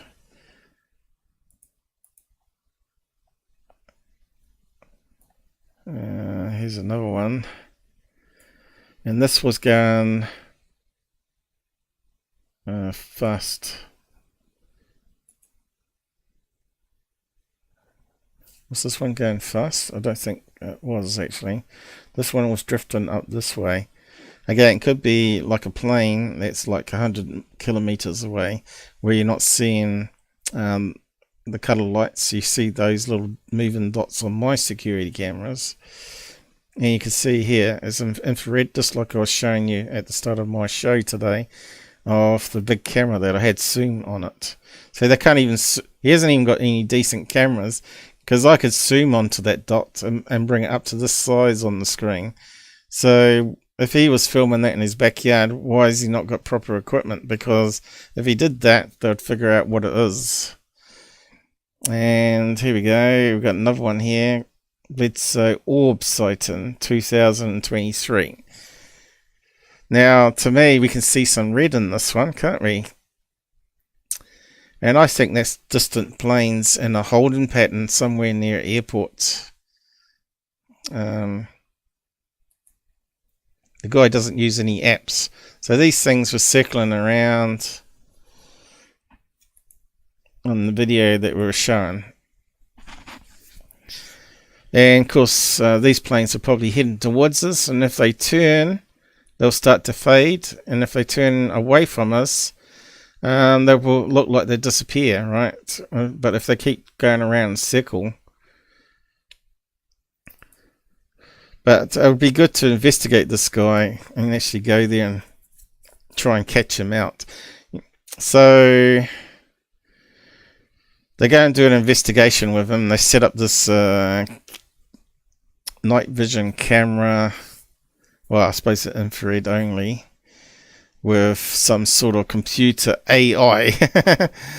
Which, to me, as soon as I hear AI, I know it's not going to be as good as your human doing the work, right? And here he is, looking up to the sky. And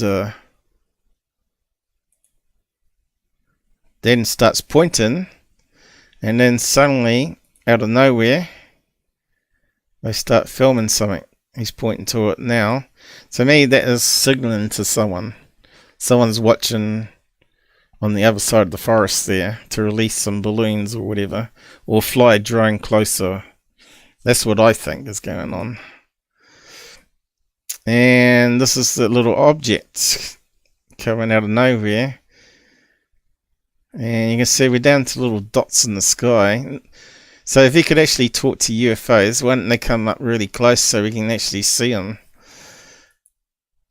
And it always seems to be no bigger than this lights. That's all we get. No big 40-foot lights that he was talking about. Orange lights or red lights. Just little white with some red on them. That looks to me like it could be distant planes again. Or a drone, right? It could be a drone. Someone's flying around a drone the other side of that forest there. So why didn't they have like boots on the ground security people go shooting out there, head towards the light? Why haven't they got some amazing 100 times zoom photo telescope cameras and all that sort of stuff to be able to get really close-up pictures of it. So this is what's bad about these Skinwalker shows. They're not got the technology. So if you got a light that's stationary like that, you probably could aim a telescope towards it, right, with a camera on it, and actually zoom right into it. If they can film a moon with a telescope or Nikon P1000, so where's their Nikon P1000? Why are they not zooming on into it? See, this whole investigation was just garbage. So this is the CIA guy, and I don't like him at all. He's a really bad scientist, and he's making a mockery of UFO field, just like the other Travis guy. So this is the little dots they catch. So the clever AI camera said it's a UAP. So I guess it looked up flight radar, but what if that dot is a plane heading towards this direction? Does their software look that far out? You know, they might only look 13 kilometers or whatever, not 100 kilometers. So I'm very suspect of this AI camera. Really, you would need to do a manual check yourself and see if there's any planes in that direction on the compass here heading, right? And then they get another one, which is that the fast moving one? You can see it changes places there in the video. Looks like it's heading downwards. So could that be a plane that's going in to land?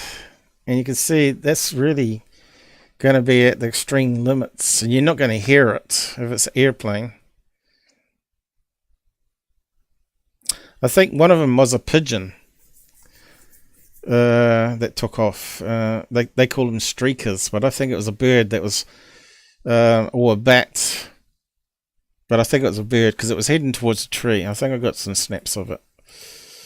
So they got him in the chair here still, and they're measuring his brain waves, saying it was abnormal, which I don't think is a load of bollocks. They had some sort of scientist on there saying that he was in a meditated state, but he was getting reactions from the part of the brain that shouldn't be happening, blah, blah, blah. Who cares? Anyone can... If you've done it for long enough, you can put yourself into a meditated state and believe what you're seeing and sort of activate part of your brain differently if you've done it for years, right? So I don't believe all that brain thing was proving anything apart from making them look a bit stupid in the chair.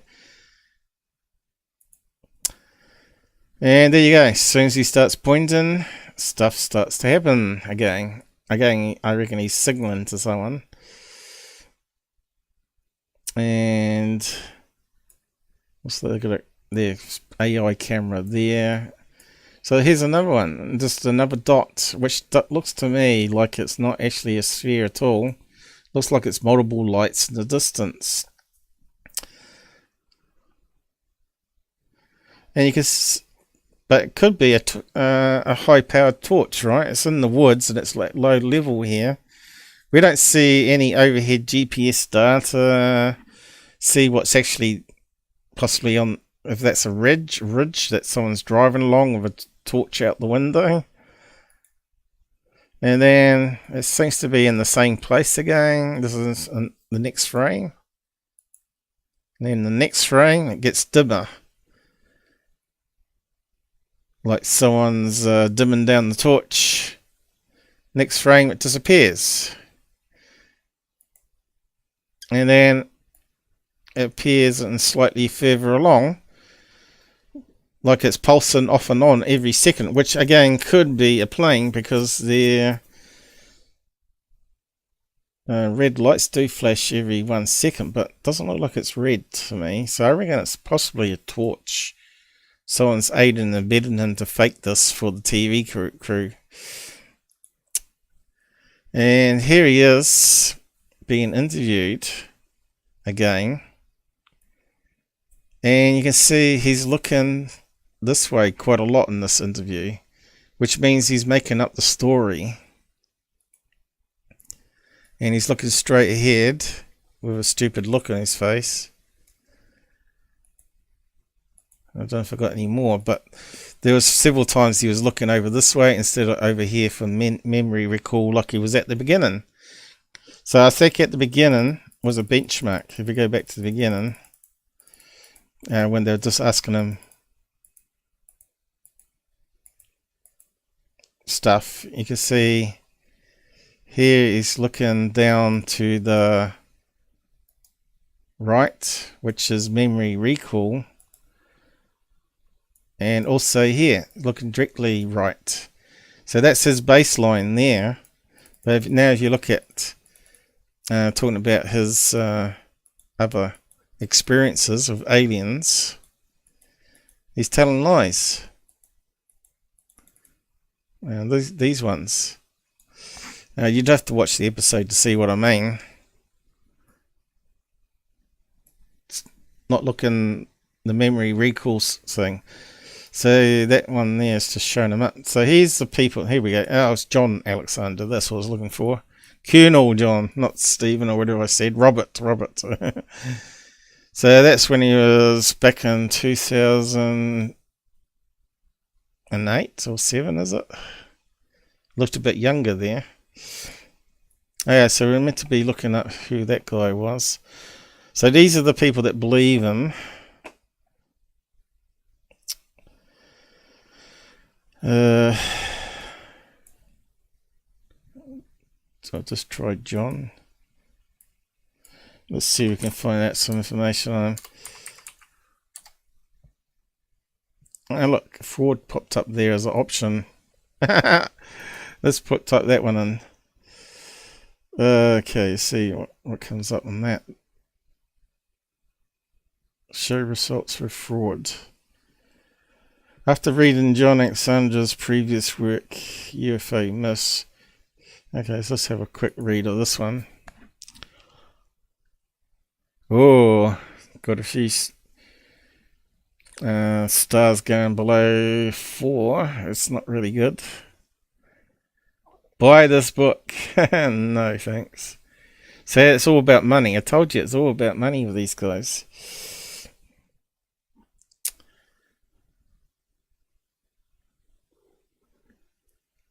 How do we get the one we're after? 1 star. I've been a UFO field and archive researcher for many decades, but unfortunately I found the book disappointing. There was nothing new. As a matter of fact, it was just a book form of overlords of the UFOs, right down to the plants and EEG stuff. Very disappointed with the book. Yeah, I wanted to see the one that was talking about fraud. Because I had to come up with searches.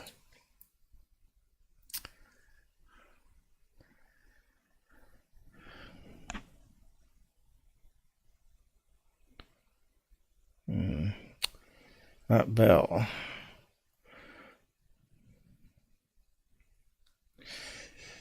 So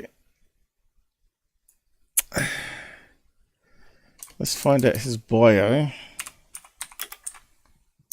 Let's try just that first. Australian. No. Actor, no. Yeah, I think we're gonna have to put UFO or Colonel.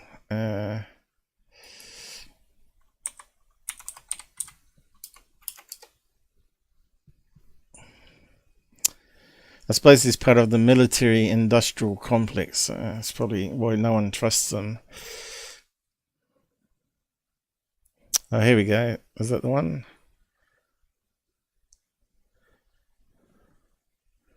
Retired.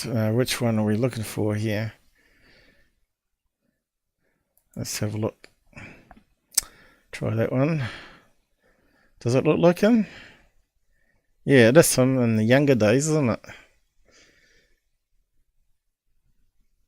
That's the one.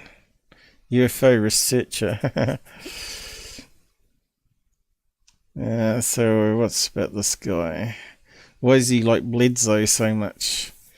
See, I think anyone can do magic tricks on people and make them believe what they're saying. So he could be duped, but he might be part of the disinformation as well. Infantry officer for much of his career, he is best known as leading advocate for the development of non-lethal weapons and of military applications of the paranormal. He has written and lectured on UFOs. His characterized his career as having evolved from hardcore mercenary to frampolist. Alexandra figures promptly in journalist John Roxon's book, The Man Who Stares at Goats. Oh no, not that crowd. Oh God, which was later made into Hollywood film starring George Clooney.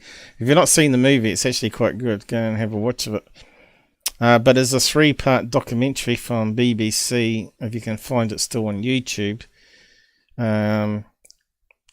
called Wacky Leaders of the World or something like that, or Weirdest Leaders of the World, and it talks about this men that stares at goats. And it can't remember exactly the name now, but I've talked about it in past lives. We probably could look it up again. It talks about Channel 4 here, so it must be on that one. Maybe it wasn't BBC Channel 4, is it? New Age Ideas. Oh dear. Alexander was born in New York. Blah, blah, blah. Army Special Forces. US Army. Thailand. Vietnam. What about Chief of Human Technology? What the hell is that? Is that implants? Intelligence. Army Intelligence Command. US Army. Blah, blah, blah. Technology integration. Does sound like implants, doesn't it? Alexander describes his assignment in 1974 as an infantry officer. Sounds like he was doing a bit more than that. Reported to Major General Albert Stumblebind. Yeah, he's got lots there, hasn't he? Right. Mention Skinwalker here. What was it? I just saw it. Myths, UFOs, myths, conspiracies. Winning in war, future war. The Warrior's Edge. Reality denied. Popular culture. Science behind the fiction. If I saw Skinwalker, where did I see that? Lives in Las Vegas, Nevada. Now a UFO researcher.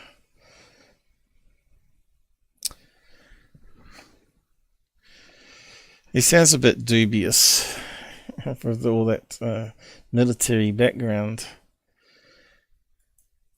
Let's see. What do UFO researchers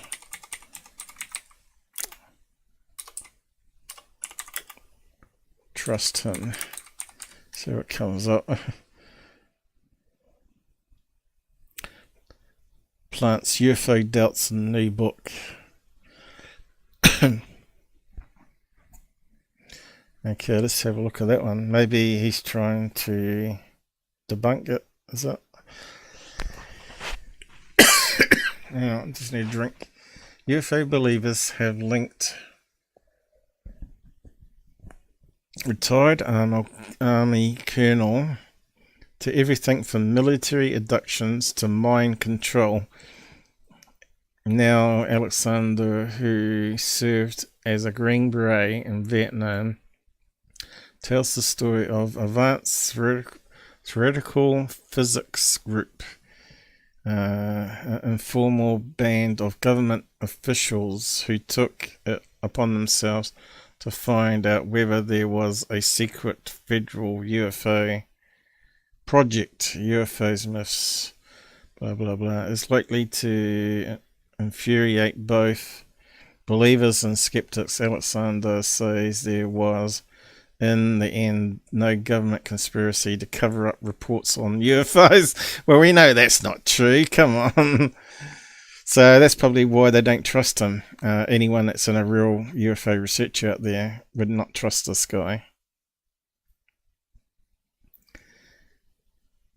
Well, why did Hynek change sides if that was the case? Remember, he was like the debunker for the government at one stage for Project Blue Book, and he switched sides because he realised that they were trying to cover up something, and that was something of great interest that everybody on Earth should know about, right? But he also insists that enough credible UFO sightings have been documented to warrant a closer look. So, isn't that kind of contradictory? Says the government's not covering up, but there are real UFOs documented. Well, if there's real UFOs documented, the government would definitely be looking into it, wouldn't they? Which means they haven't made it public, which means they must be covering it up. They haven't come out and said, yeah, we've been investigating these UFOs, here's all the paperwork on it. They haven't released it.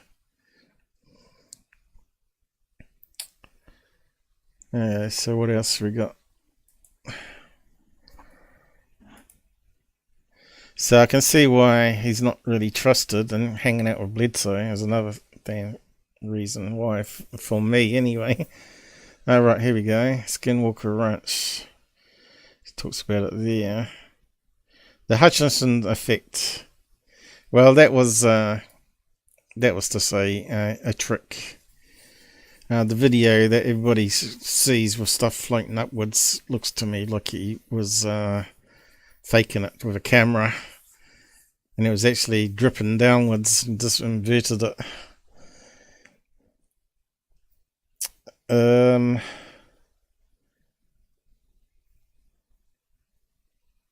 Yeah, something special about Hutchson. Probably we should cover that guy sometime. I don't think I ever have done in detail, but basically his batteries weren't actually free energy. He talked about making batteries that give you free 3 volts or whatever, 1.5 volts out of them. But there was a size, he just ground up some silicate rock outside his house and crushed it into fine powder and stuck it inside a container with a zinc and what else? Copper, which causes electrons to flow from atoms. But the what it was doing is it was acting like a antenna. So around him there was obviously radio transmitters as well as TV transmitters, and those radio waves, electromagnetic waves, would get absorbed into the crystal mix of rock, and it causes a flow of electrons between the two, anode and cathode, or whatever it's called. And that would cause, then he put a multimeter on it and measured the voltage. It does work, but it's not free energy. It's converting energy that's being transmitted by humans and capturing it again. A bit like what Tesla was working with his antennas, where he was transmitting it and then another one would be able to pick up and then convert it back into electricity. Well, that was one of the experiments Tesla was working on. The other one was radiant energy, which is a step further than transmitting power over a radio. But yeah, moving on. So that's a wee bit about that guy. So yeah, government guy. Wee bit like Sondo, someone that you shouldn't really trust in this field, right? Hey, Michael King's joined us. I was too busy reading the other screen. Hey, thanks for joining us. Wasn't sure whether you'd be up, because I know you were gaming to about 5 again, weren't you? I see you on Discord, or your son was anyway. No notification for me either. Again, my son mentioned you were live. Okay, so maybe it was his son on Discord. Yeah, if you're not getting any notifications, there's something strange going on. Shogun's comments, as we were talking about earlier, have all vanished, and he's not receiving my new comments or notifications either. So what you should do is both of you should unsub and then resub and then tick notifications all on, because I think Google is dropping people off on purpose to try and destroy my channel. Of course, they're probably listening, and I'm really highly suspect of someone inside Google admin that's working for a secure team and people like that. Because Nocturnal News was blabbing to me one day that they got family that work inside Google, and I thought, yeah, that sounds right. Friend and family working for Google.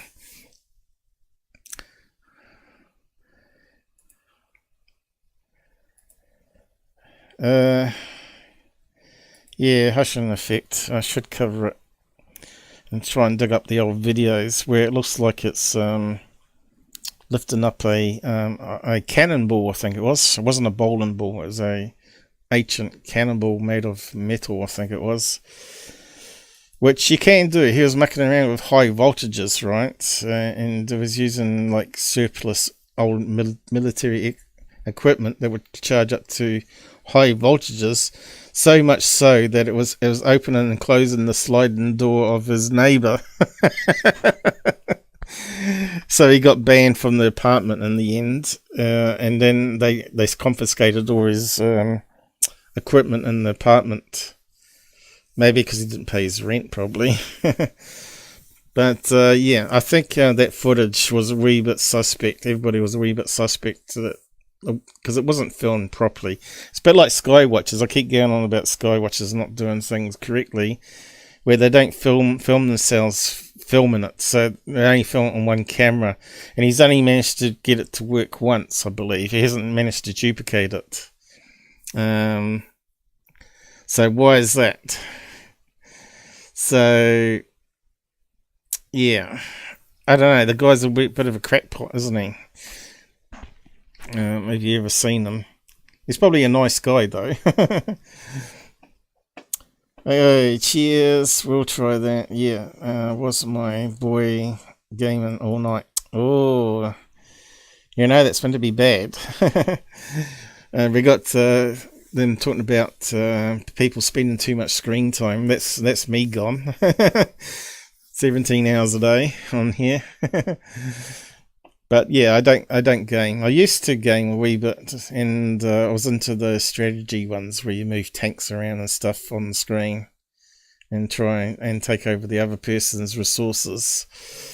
Anyway, back to Bledsoe. And these are all the other grifters in ufology that everybody loves to hate, and that's that strange looking guy called Harold Puthoff. And yeah, he's not someone I would trust in ufology.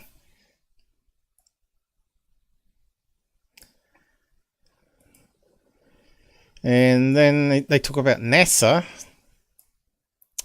Though I'm not sure what NASA were doing with him. But they don't look like UFO video experts to me. So yeah, I don't know what input they had to verify Bledsoe as seeing real things.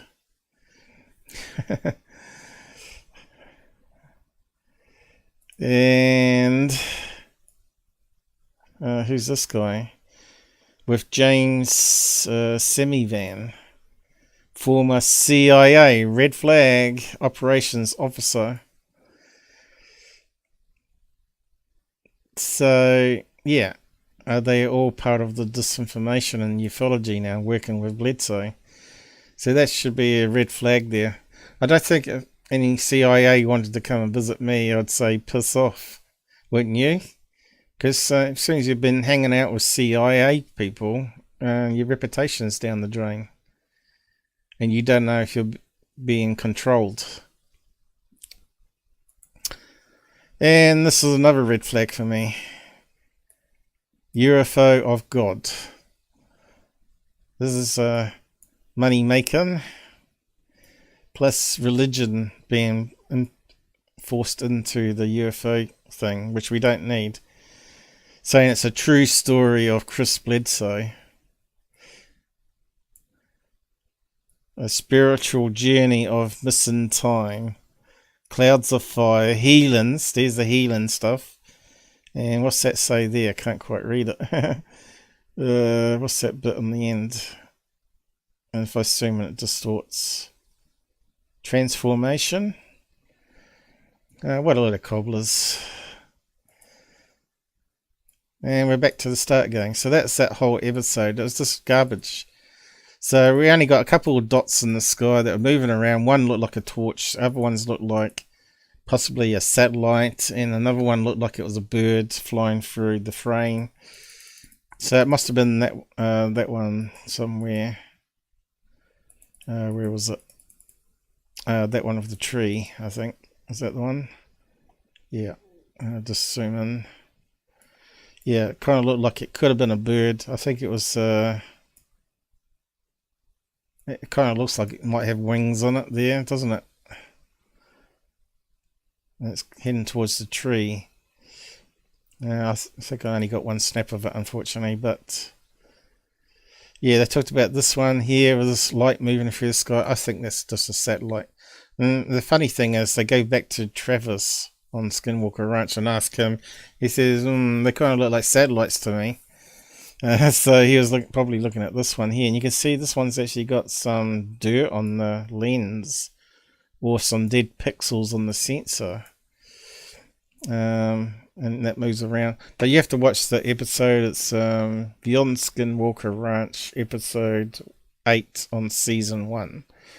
It's a spin-off to Skinwalker Ranch, and it's just as bad as the original show. So, yeah. Him lifting up his arm here, to me, means he's signaling to some... Where was his son while they were doing this? They should have had his son there as well, so... There must have been a reason why the son wasn't there. Maybe he's in the bush with a high loom torch and a box of pigeons and some balloons, lead balloons, and maybe a drone. Yeah. And there's that camera behind him filming. So I'm calling BS on Bledsoe. Especially with the lie detector stuff added on and MUFON stating about it. In fact, MUFON probably did a write-up on him.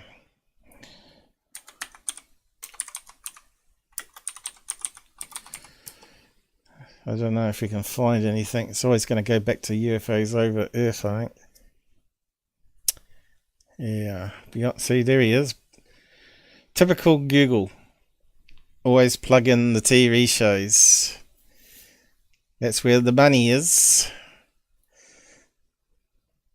UFO of God. There's the book. This deeply religious family man. So that means his son's going to be too, right? $20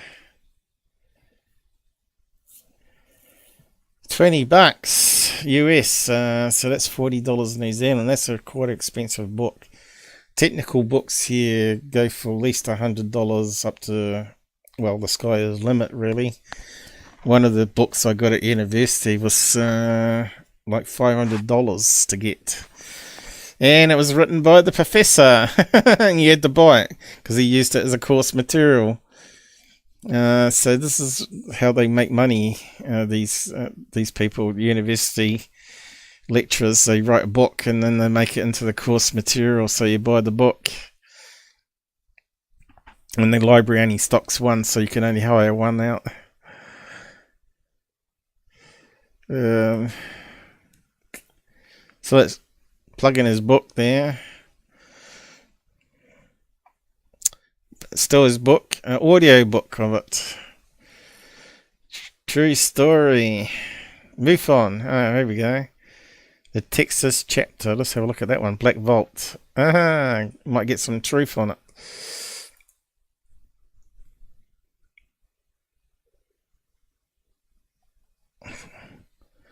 What passed through the skies over Earth County, Texas earlier this year? Oh, that's the Stephenville one.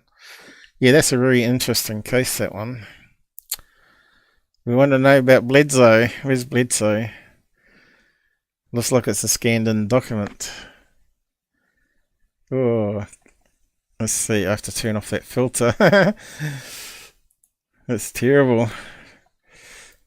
For some web pages, anyway. Who's that?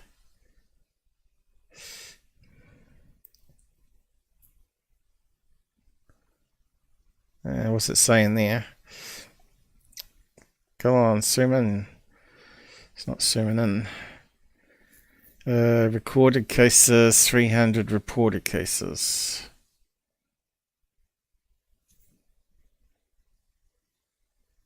For Texas.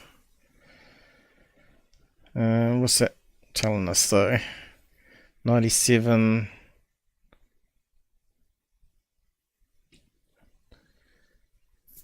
So that looks like that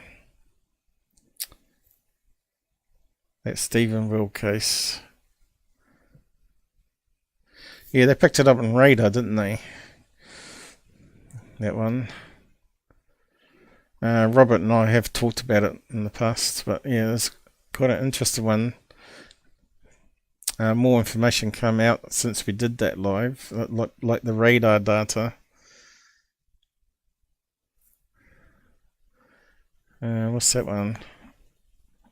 Bruce Maccabee. Something moving really fast, like a bug on slow camera shutter. Blue, green, and purple. Out of focus star. There you go. So I'm wobbling the camera. See, at least you can trust Bruce Maccabee. If he says it's a star, you can bet it's a star, because he's very technical like that.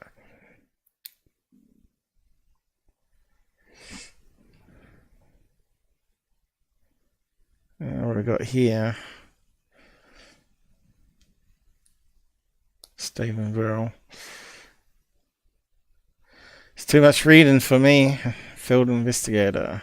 We're looking for Bledsoe stuff. So I don't know if it's on here or not. Another strange object over Roswell.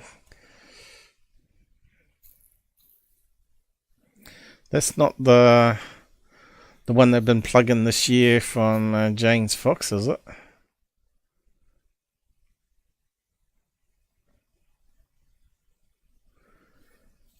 Can't remember what the guy's name was now though.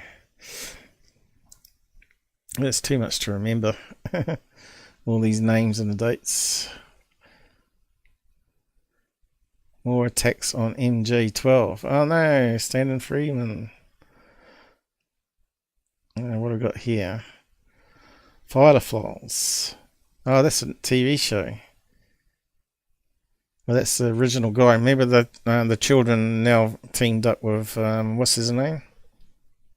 David. I can't remember what his name was. But yeah, it's quite a good show, the Fireflies. Go and check it out if you've not seen it. Credible ghost hunting, I guess. Steve Hawken. Yeah, it's some really interesting cases, that guy.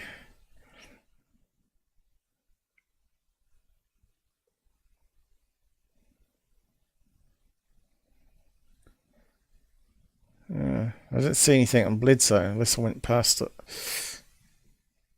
Is that what came up in the set? I'll post a link to that because you might want to have a read of that. That's 2007. It's going back a few years. Move on. Looks like there's some interesting read in there.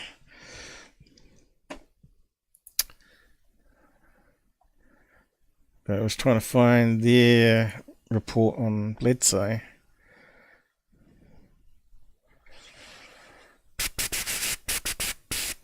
There we go. We're talking about that Skinwalker Ranch show again. Back to his book again.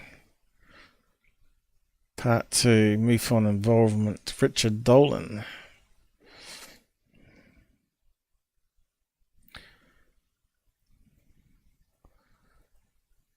Okay, it's a New Zealand website, so let's have a look. Looks like it's a scraper or some kind.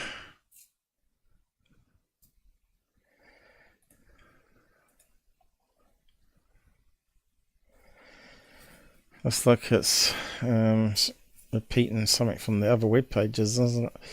Deeply religious family man, successful business owner from North Carolina was on the verge of the unthinkable after losing everything in the 2007 financial crisis and suffering from a deliberate chronic disease. So if you've lost all your money and stuff, why not just create a UFO story where you can sell it and make money? Fishing along the banks of a Cape Fear river with 3 co-workers who also probably were needing some money, and his teenage son, he walks away from the group and cries out to God in a desperate prayer for help. Suddenly a UFO appears and saves his life and cures him of his illness. Experienced 4 hours of missing time. He returns to his group to find them dismayed. Terrified, they run for their lives as several UFOs chase them home. 2007? You would have had a smartphone back then, wouldn't you? Pretty sure that was the early stages of very cheap Android phones with cameras. 2007. You carry them around everywhere back then on your belt. Suddenly a UFO appeared and saves his life. Okay, where do we get? Terrified, they run for their lives. UFOs chase them home. And yet no one else apart from the 4 men saw that happen. This is a true story of hope, love, lies, and deception. Yeah, I think deception is the key word here. Involving officials from the US government, CIA, and NASA. A string of professors and MUFON.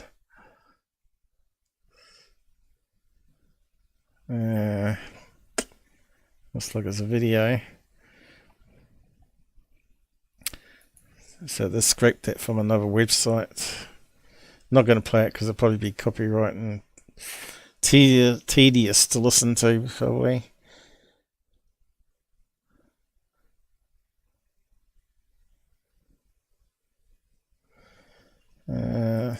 Looks like you might better play that video online.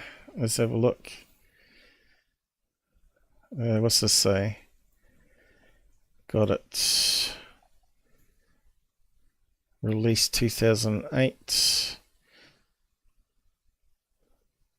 Oh, right. Oh, not allowed to play it.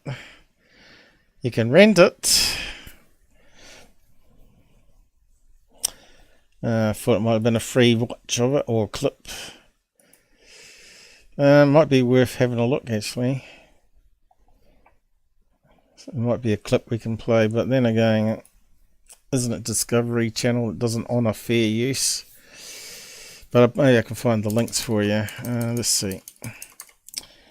UFOs over Earth, episode 1. You know, you think they'd make the first episode free on YouTube, or at least a fair chunk of it. Prime Video. Apple TV, Discovery. Yeah, that's why we can't play it. Free trial. But you won't be able to watch it free. Episode 1.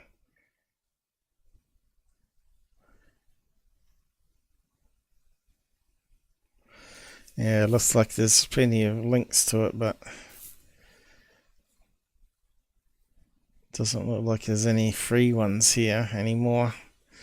It used to be on there in low quality.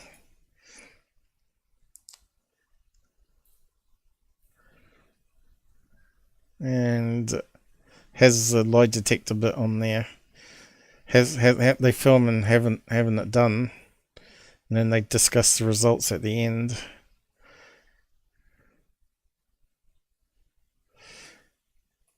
I bet it's been taken off YouTube. There were some poorer quality ones you could watch online.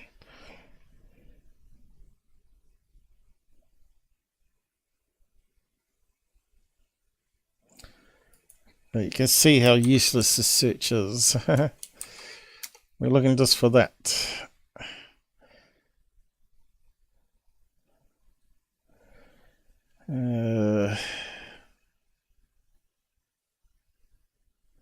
2008 Plex TV, whatever that is.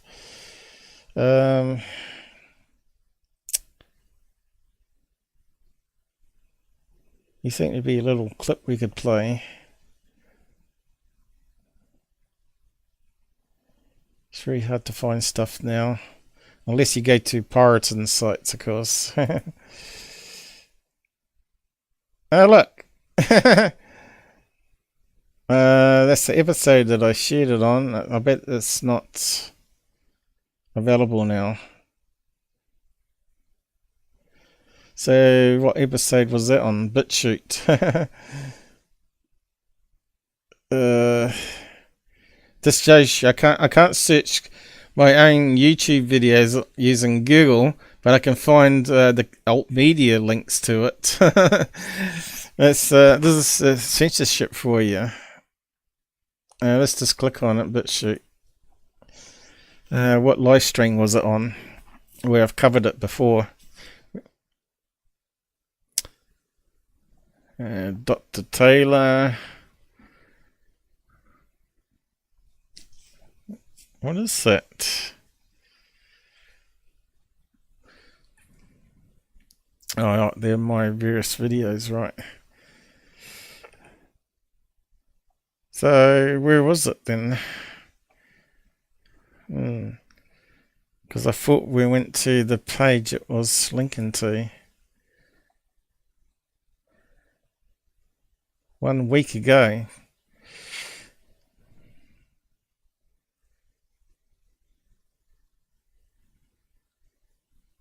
Oh, right, I talked about it before, so I've put it in the timestamp. So it hasn't got my older videos. I'm pretty sure I have shared the links before, but I don't think they exist anymore. They got removed under copyright, probably. So probably enough on Bledsoe. I think he's just faking it. And go and check out the episode yourself and see what you think. The whole thing seemed very suspect and poorly investigated by those 2 clowns. What was the investigator guy on it? Because all these investigators are not very good investigators. Journalist is his name. Journo. This beyond Skinwalker. Probably typed it in wrong, have I? There we go. Paul Beban. Have you heard about that guy? Award-winning broadcast journalist, and yet he comes across as open-minded and cut-and-paste journalist to me. So who the hell is this guy?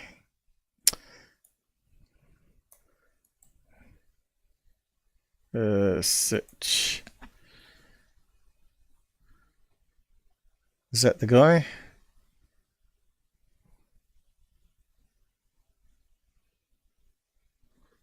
Yeah, must be.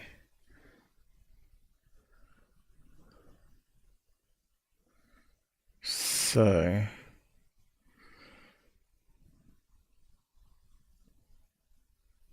Paranormal Declassified. Yeah, that sounds very credible. Is known for HDNet World Reports. Well, I've never heard of that before. But it's listed here, 2002.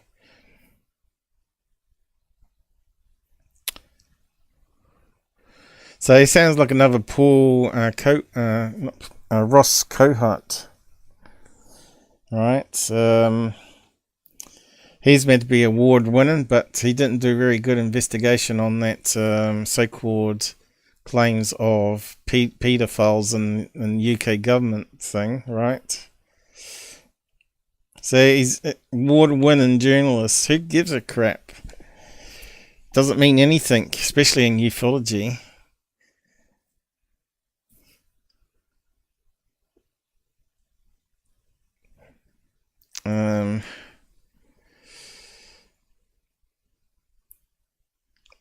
Why would he be award? Why? Actually, let's just ask the bot about this guy. Let's see if the robot knows anything about him.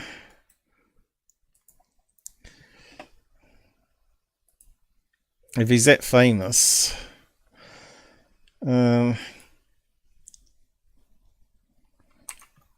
is...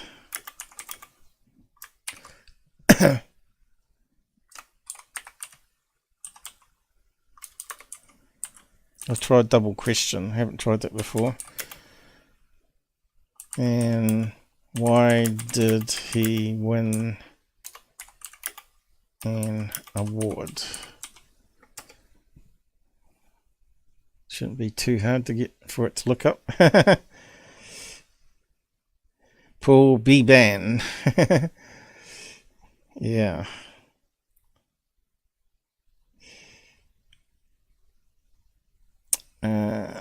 Hi buddy actor. Who's the actor? This guy? I don't know, he seems to be acting on the TV show of Skinwalker thing. Award-winning broadcast journalist. Sounds like it's a cut and paste job here, AI bot. Host, writer, podcaster, and producer known for his immersive, empathetic, and investigated storytelling. He's won multiple accolades over the years, including an Emmy for Outstanding Feature in a News magazine. What the hell does that even mean? An Emmy for Outstanding Analysis of a Business or Financial Story.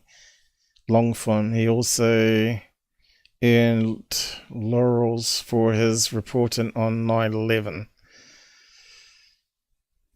Yeah, it didn't tell us very much, did you? So that sounds like reading Ross Cohart's bragging blurb, and we know that he's not that great. Plus, he tried to deceive us about not telling us. Maybe he was interviewing David Grusch and say, have you had any mental problems? And David Grusch says no. Well, we know that's not true now. So how much award winning has Ross Cohart been? That should have really come out. And he should say, oh, hang on here. And I got 2018 police reports saying that you were what do you call it? Not imprisoned into a psychiatric, or what they call it anyway they send him off there for evaluation, right? So if he was that award winning, he should have known about that when he was doing the interview, and Grusch was saying he's not had any mental problems in the past.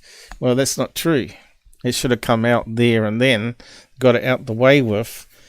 Now it's made it look even more dirtier, him being on that medical leak, so-called. Another journalist actually found out the information that Ross Cohart should have done, but I think he knew and covered it up. So we won't know if there's any dirt on this guy.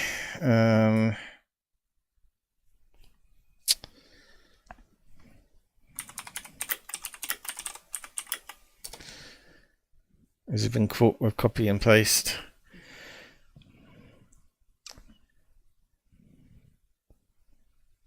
So he talked about the building collapses, is it? No? Financial collapse. How about 9/11 stuff? Why is that not mentioned?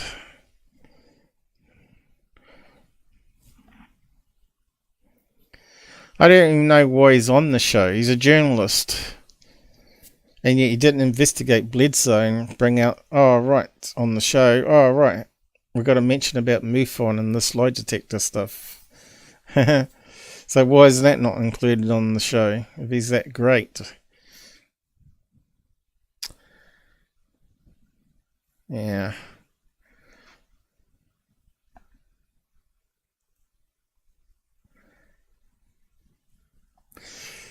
Anyway.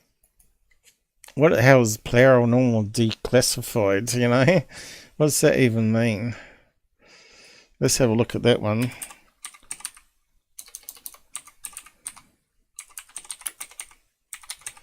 Has he found some government FOIAs on it, or what? What's the show about? Let's just check it out. Hey, look, there's a Skinner there. Well, that does look like him. I've never ever seen the show myself. And having him on there doesn't make me want to dig it up. Superhuman shoulders.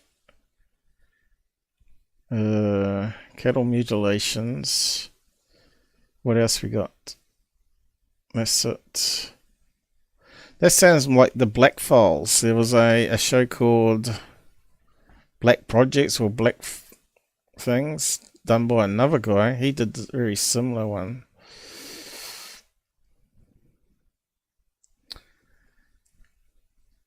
How can we, right up here, 8 more. Okay, what we got? Monster of the Deep. Tracks an unclassified sea creature hiding in Vermont Lake. Well, if it's unclassified, then it wouldn't take much investigation to find it then. Paul investigates sightings of evil shapeshifters. Might have to dig up this show and check it out, see how really bad it is and do a review on it. Visiting a remote Nebraska farm to examine a 60-year-old string of unsolved cattle mutes. Alien cover-up. Searches for evidence that extraterrestrials are among us. Well, Paul unearths long-buried files that could lead to an alien cover-up all the way to the White House. Well, how come that's not been shown at the hearings then? Tracking Bigfoot. So it looks like he's doing all the big money makers, right? Gateway to Hell.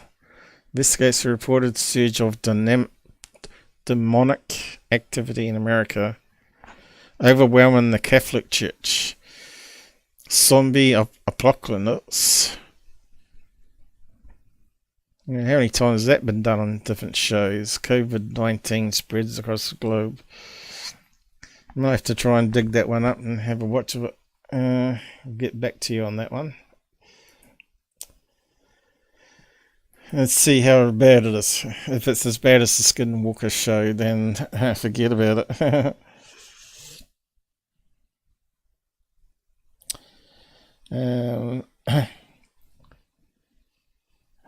You still there, Shogun, or you dashed off to dinner? Did I miss, what have I missed down the side here? Just done that in security Google Insiders.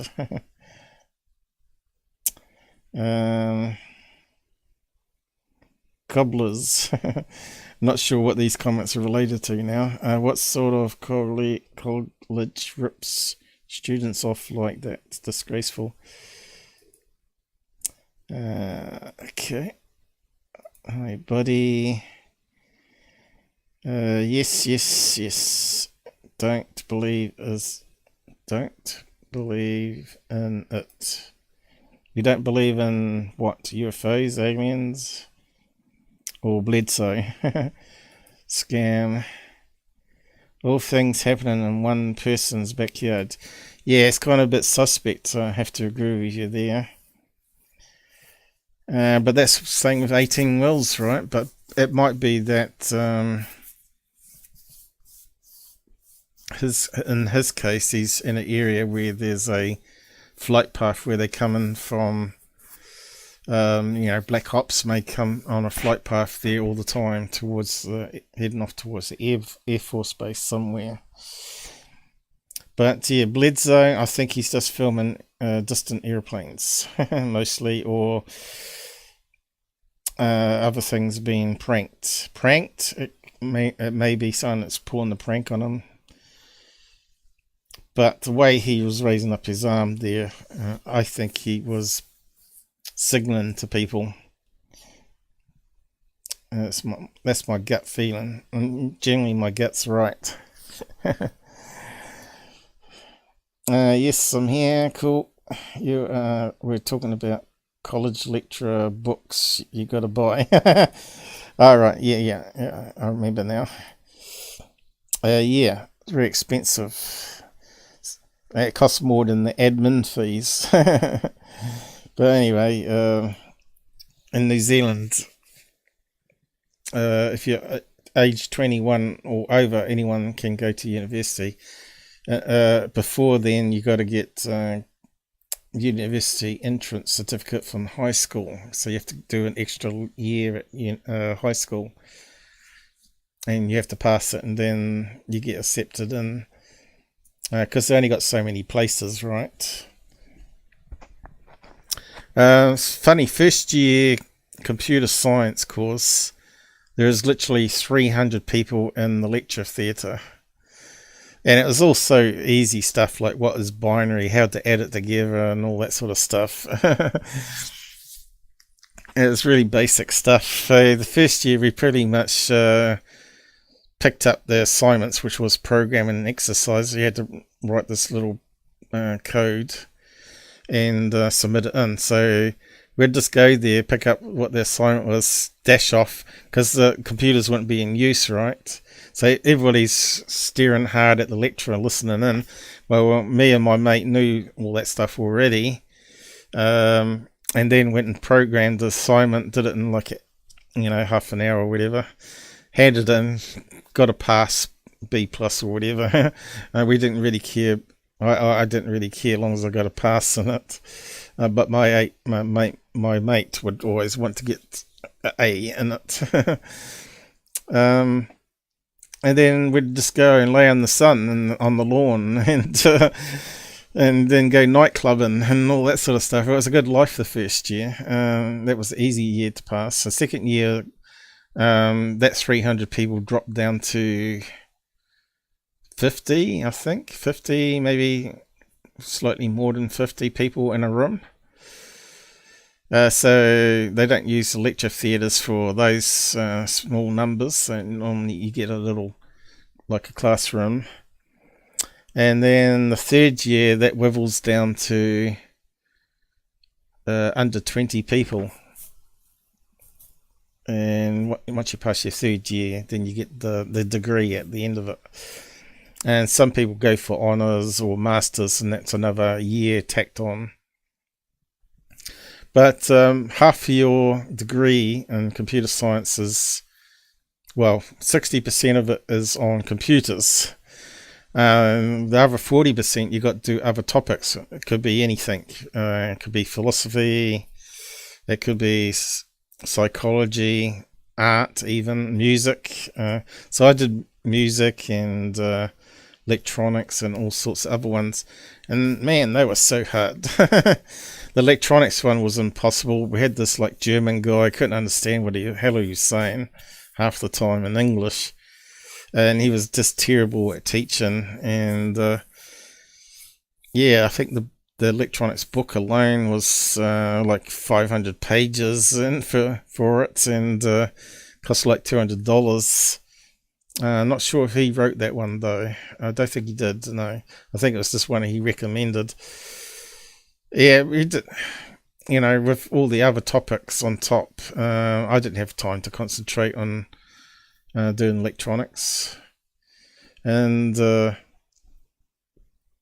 in the end, I just got lost behind on it. I should have quit it and did another easier course and something else. I probably should have done what Goofon did, do psychology instead, psychology paper. But anyway, yeah, it's all fun university. So time you get to the third year, then it gets really, really hard. But anyway, what used to. I think they've changed it all since I've been there. But we had all this other stuff to cover, but maybe we're getting on late now, aren't we? So just how was that? I can talk about that one.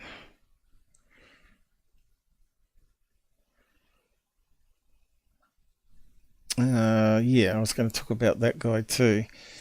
And we got the herons thing here. What was that about? Talking about Corbell and Knapp.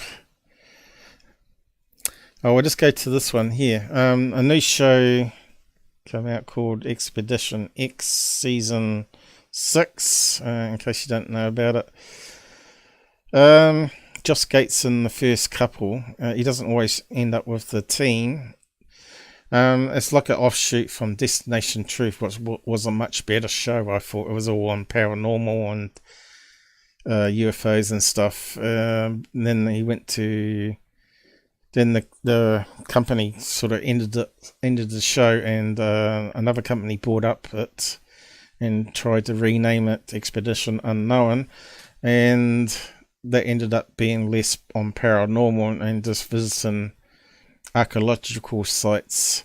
So they've kicked off this series called Expedition X, which is like just Destination Truth show, and they do a good, really interesting investigation. And they capture what they believe is shadow people, but I was going to have a look. Oh, why would I get an error? Huh? What the hell? That's never happened before. Has it been deleted under copyright? I won't be surprised. No, it's still there. What's Elon Musk gone and done? That's weird. I'll post a link to it. Let me know if you guys can open it up, because I tell you, if it's not YouTube, now we've got Twitter also killing off stuff. What was the thing called? Expedition X, yeah. I was just going to talk about this image. It was one of the results of a shadow person, they claim. I was going to open it up fully, but yeah, I'm not sure what the hell's going on now. Does that one work?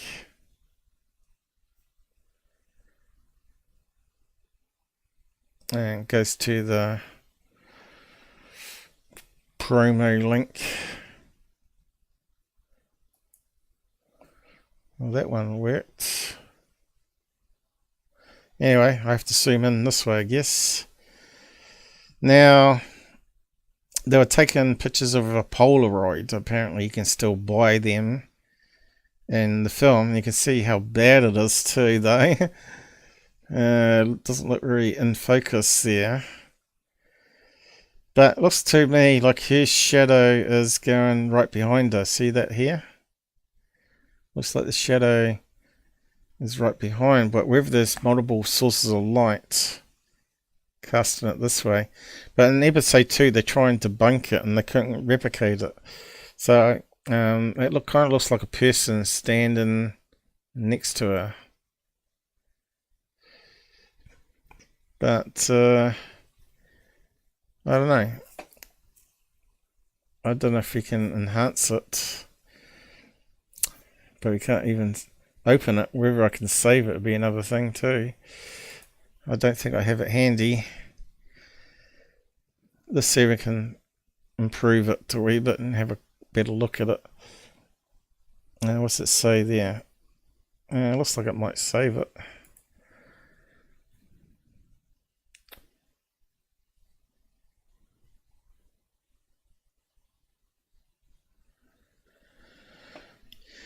You got your degree? What was the degree in? In my 40s, got my degree. Yeah, it's a good experience getting degrees, but yeah, back in the day when I was working for corporations, they said I couldn't progress up the ladder without a degree. So I thought, well, can I do it part-time? They said no, because we need you to do shift work and there's no way that's going to work. So I said, okay, in that case I resign. And I'm going to do it full-time. And then in that time, everything changed. It went from mainframes to desktops and so on. You know, Mac devices and then iPhones and all that. It all changed. Time I got out of university, and they didn't use degrees anymore. And then by then it was Microsoft qualifications they wanted, not degrees. So I couldn't win. So I ended up doing some Microsoft quals, which didn't help me while I was working as a IT administrator for the college, university college in the city. And so we put on a lot of courses for Microsoft, 3-day courses and all that. So sometimes I got to be like the troubleshooter, but sometimes I also got to be in the room itself as a student, which never ever worked because I would always be interrupted. So yeah, by the end of it, I didn't actually do what the students were doing. So it was toothless. The guy said, "You know all this anyway. I don't know why you're here." He says, "You know more about getting this up and running than I do." So I took that as a compliment, and so yeah, I didn't really do more MS courses after that. But I did also Novell courses because I had to manage the Novell interface to Windows. It was all complex stuff, but yeah, I kind of enjoyed it, and I was really good at it, you know. But I forgot what I was going to say now, but anyway, I was talking about the university degree not being useful as it was once, and it wasn't a necessary requirement time I got mine to progress up the ladder. But in the end, I never progressed up the ladder. I ended up quitting the university and doing contracting work for various people, and they also hired me back in as a part-time tutor to teach computer technology to the CAD/CAM students. So that was really good money. That was like $65 an hour, and that will be equivalent today at probably let's see, $40 I guess, equivalent till today's money, which is pretty good. That's not a JPEG, it's a text string. I thought I saved image. What the hell? I thought I said save image. Looks like I'm not going to be able to do it. Let's maybe I changed the extension by mistake. Let's change it back to JPEG. Did I rename it accidentally? No images coming up here though. No.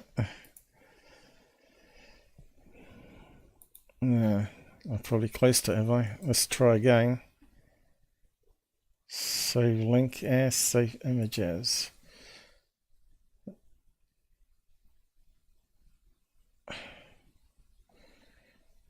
How'd that? Right, it's come up with web page this time. We'll just change that. It's called not web page, web picture, which is a new format. But it's the same as JPEG, basically. Yes. And there's also WebM, which is the new video format for streaming on web pages, which allows you to do transparency, you know, the stuff that I coded here.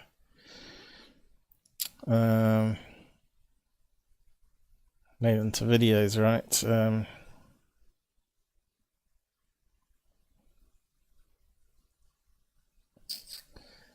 I could do the UFO one, but try something different for a change. Let's see. Yeah, which ones have we got here? Bigfoot. Or Cal. Let's see. Let's have a look at that one. So that's a WebM. And it allows you to do transparency in video, which normal videos don't do.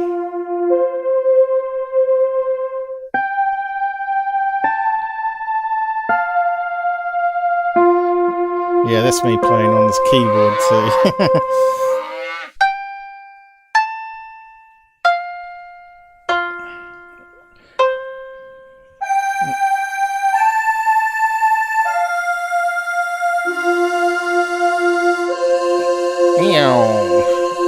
See how I made it dip and then zoom off. Now, why can't Chris Bledsoe film a UFO like that? Because he can't, because he's filming distant planes and other nonsense being released by someone. That's what I believe. Because if he really wanted to prove, if he can really summon UFOs, he should be able to prove it and have the Air Force or Navy on standby ready to chase it and get up close HD footage of it, right? So why aren't they doing that? Because they know it's BS, right? Alright, so getting back to this image. Okay, looks like it's worked this time.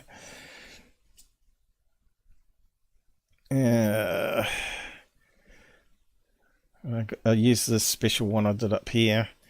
Allows us to select various programs quickly.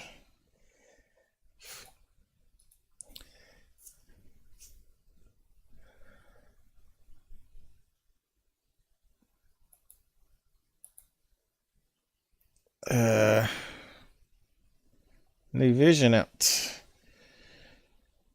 Error, open it. Why?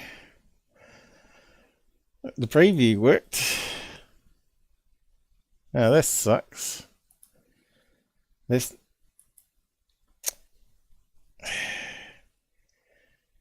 Yeah. See, the preview comes up all right. How does it allow? What's it saying?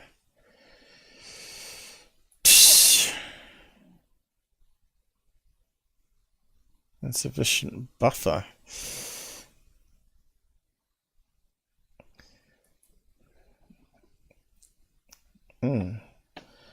That's kind of weird. Does anything else open it up? Let's have a look. Double click it. It went dark. What's going on? I don't know if it does WebM. I don't think the extension matters, though. Web J, I mean. No, Reb P, that's right. Reb P. Yeah, it still shows up. Does that change it? I don't see why it should. Huh? So it looks like the extension tells it how to read the file. Okay. Well, I need to zoom into it. It's a pretty bad image though for a Polaroid. Let's go sharpen first because it looks like it's all blurry. My eyes are playing up a wee bit. Yeah, must be getting to that time where I'd have to give up doing a show. Still haven't heard from the hospital about getting the eyes done either.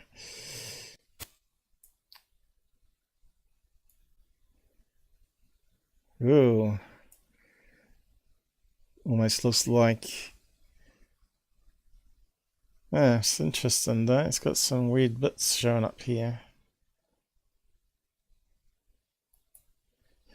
That looks less like a shadow now, doesn't it? That looks like it's actually got different parts in it.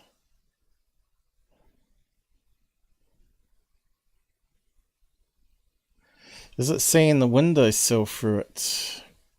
Because that's what you should get for a shadow, if it's a shadow. Almost looks like artistic rendering now, doesn't it?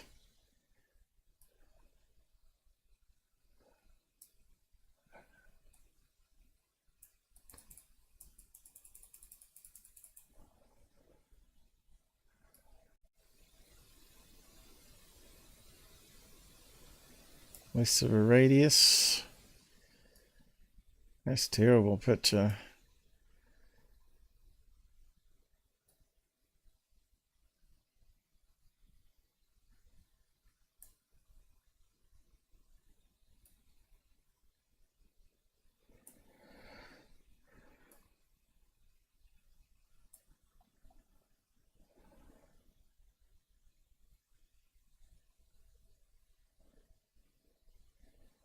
Almost looks like it's been messed around with though, doesn't it? Sharpener.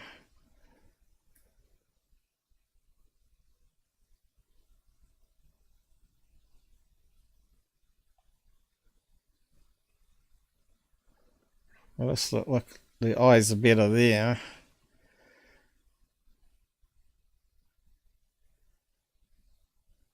Now it's starting to blur out again. Terrible.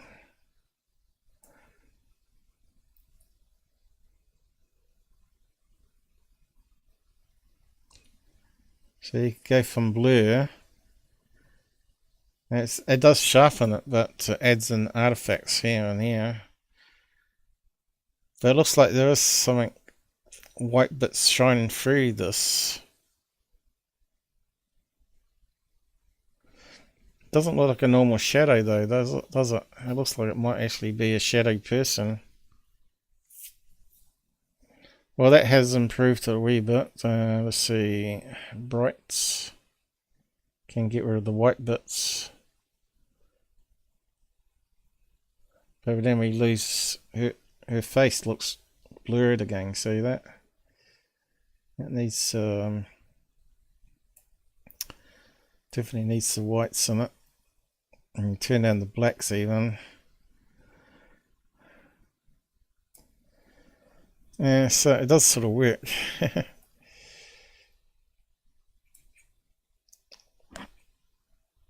Let's okay on that.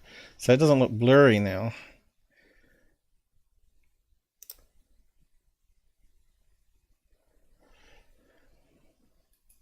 But we got some artifacts there. And color curse.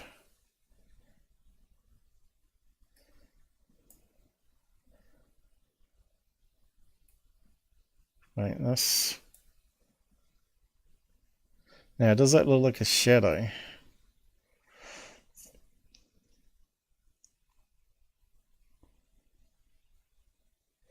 Can almost like see the edge of the wood through it, isn't it? I don't know. That bit.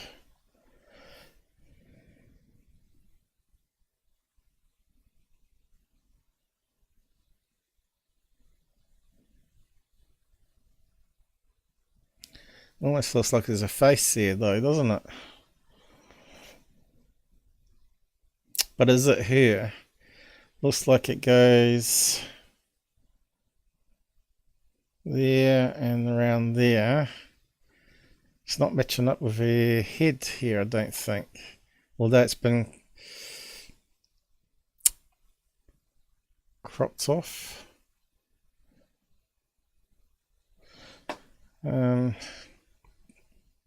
Was that because of me doing that?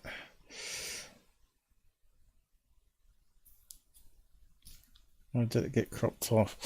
Where's the original web page again? Right, yeah, her head's got chopped off.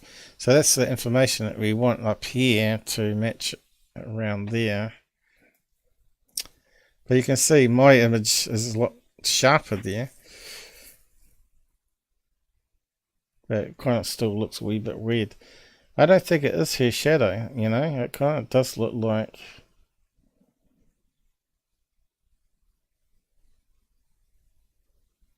It's almost like another female.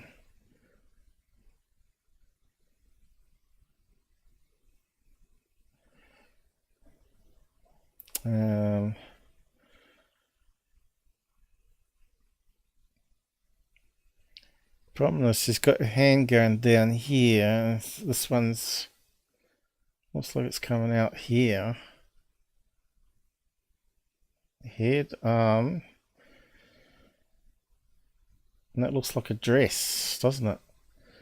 I think she was wearing jeans. That kind of does look like a dress there. So, interesting photo. It's a shame that they didn't take with a full spectrum at the same time. It's always the same. They always use one camera only.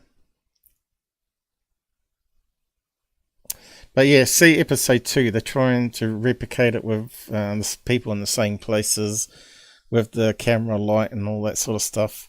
And she does have a shadow, but it doesn't look like this. So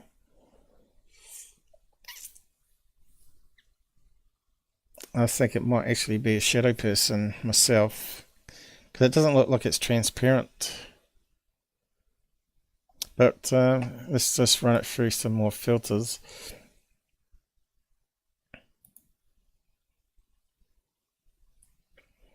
Oh, double brightness.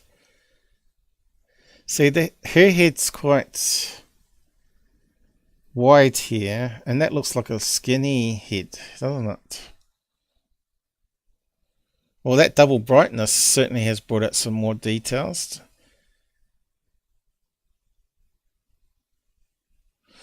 Almost looks like a Muslim woman in a, was it a burqa or whatever it's called? Looks like an eye slot here. It reminds me of those widows where they had like the veil coming down over the face and wearing black. Lady in black. Yeah, it's quite interesting. Let's take it back there. Flip here. See, they never do any analysis on these shows like what I'm doing here.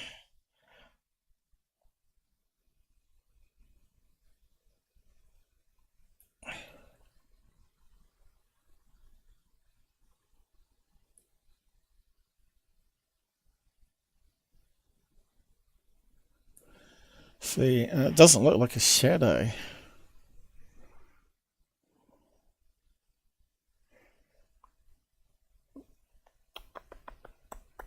does look like a black dress, doesn't it?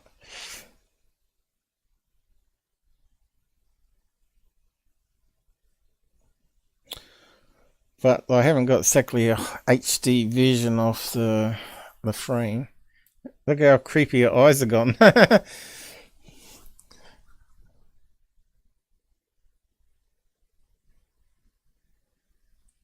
So if that was a shadow, I would have expected to see maybe the edge of that corner of the building running through. I'm not sure if you can see that. It looks like it's actually so solid. And I'd expect to see that windowsill going through, right? Yeah, I don't think it's a shadow. And shouldn't we... if that was a black shadow there, wouldn't we get a reflection in the window?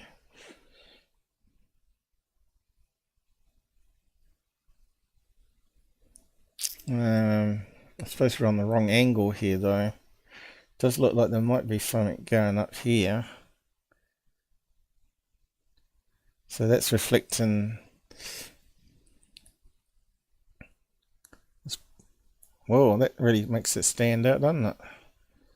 Okay, can we see the window sill through it? Not really.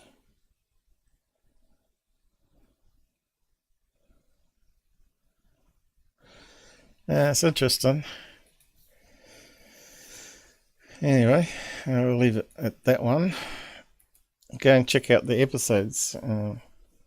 They do capture another image and whatnot. I'll just drop that in there.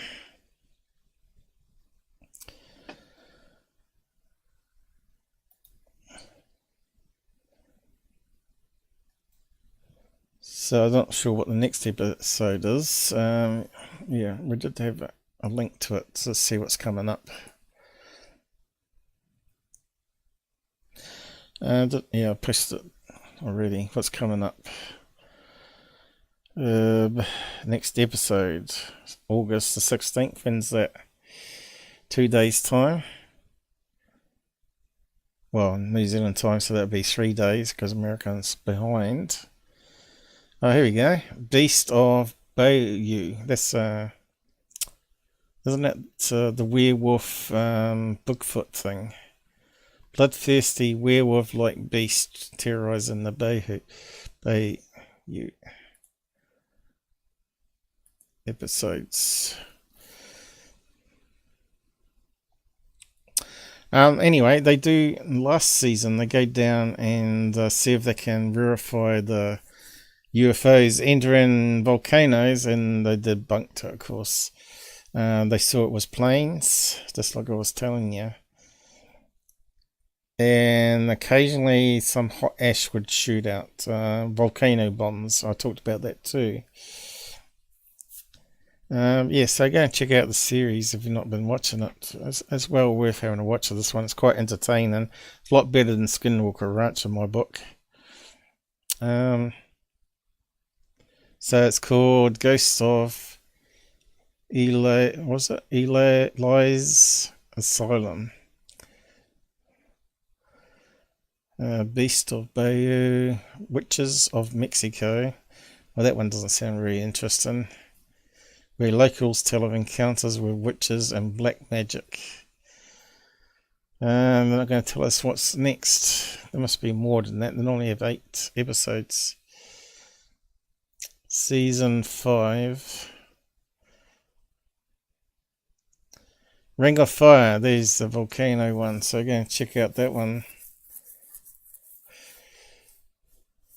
Last quote. How Mexico's haunted.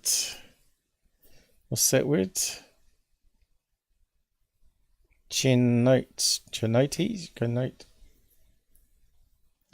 What the hell is that? Watery caverns believed to be portals. It must be that. Avalanche Ghost Train. Yeah, that one was quite good. They actually test for infrasound. But they did capture some shadow people on that one too. that they couldn't explain away. Alaska Lake Monster, that wasn't too bad either. Monsters of the Amazon. Yeah, I don't think I like that one too much. Beasts of Andros Island. Brave and Shark-Filled Waters.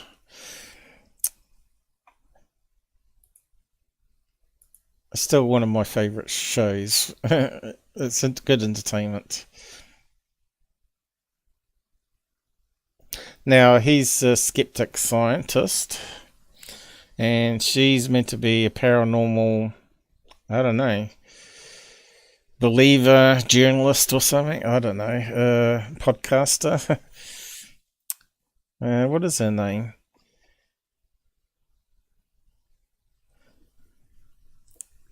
Oh, this one was really good. That episode there. They capture a few ghosts on that one, on thermal image. They see what looks like a trooper walking back and forth between two posts at the fort there. It's well worth checking that one out. That's something that Mick West should have gone, but apparently they were going to... That was the last time they could go on the island to investigate, which is a bit unfortunate. I'm not sure if the water was going to be raised for damming or something. I can't remember now. But yeah, go and check out that one. Fort Morgan. Or maybe it was maybe off limits to tourists or something. What's the last one? Oh, right, this two-parter, I think. Part 1, Part 2.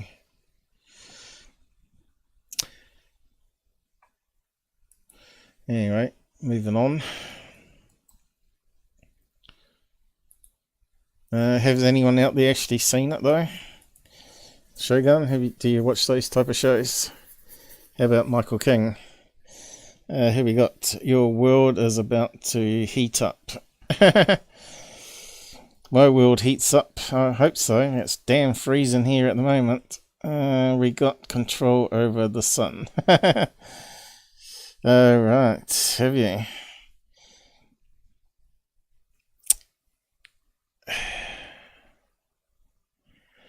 Nothing, just one big bubble.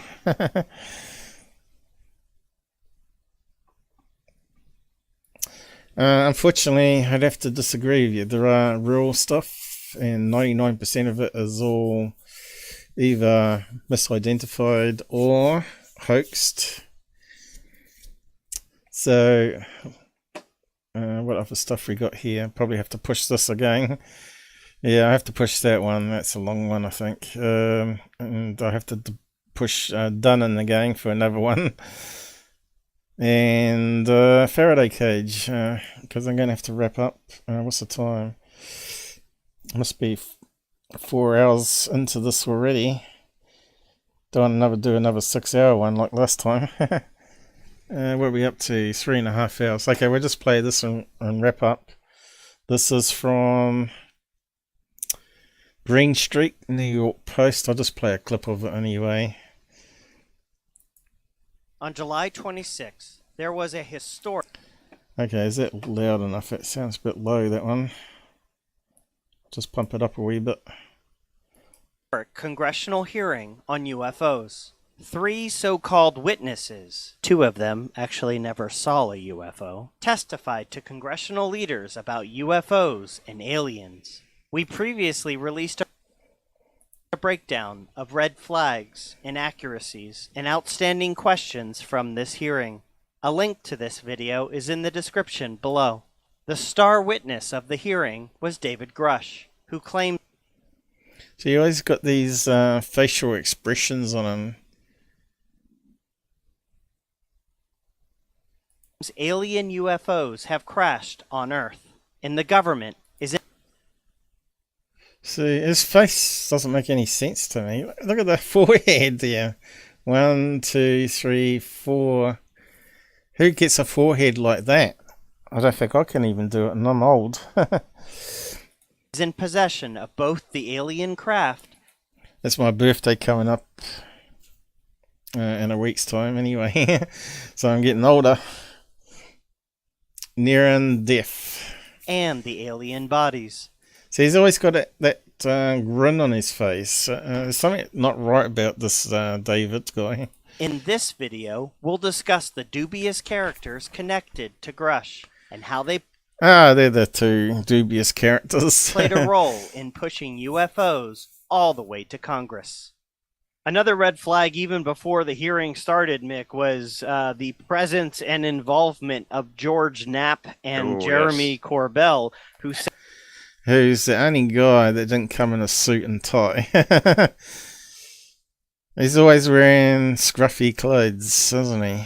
But look at the face on this guy. He's always got, he's always got a grin on his face. To me, it doesn't make him more credible. It makes it opposite for me. Kind of looks like cheeky, I'm conning you all sort of look, doesn't it? It doesn't come across very good. sat front and center at the hearing, walked into the hearing like rock stars. In our reporting at the Post, we've gone into a lot of the claims of George Knapp, who is deeply, deeply, deeply invested in Skinwalker Ranch and the stories of Bigfoot and the stories of God knows what, with no evidence ever presented. Who admits there's no evidence? Is there any evidence? Well, no, not really. But despite that, writes books about it, claiming it's true. And these two folks, you've got Jeremy Corbell, a former yoga instructor turned... Corbell and his big beard.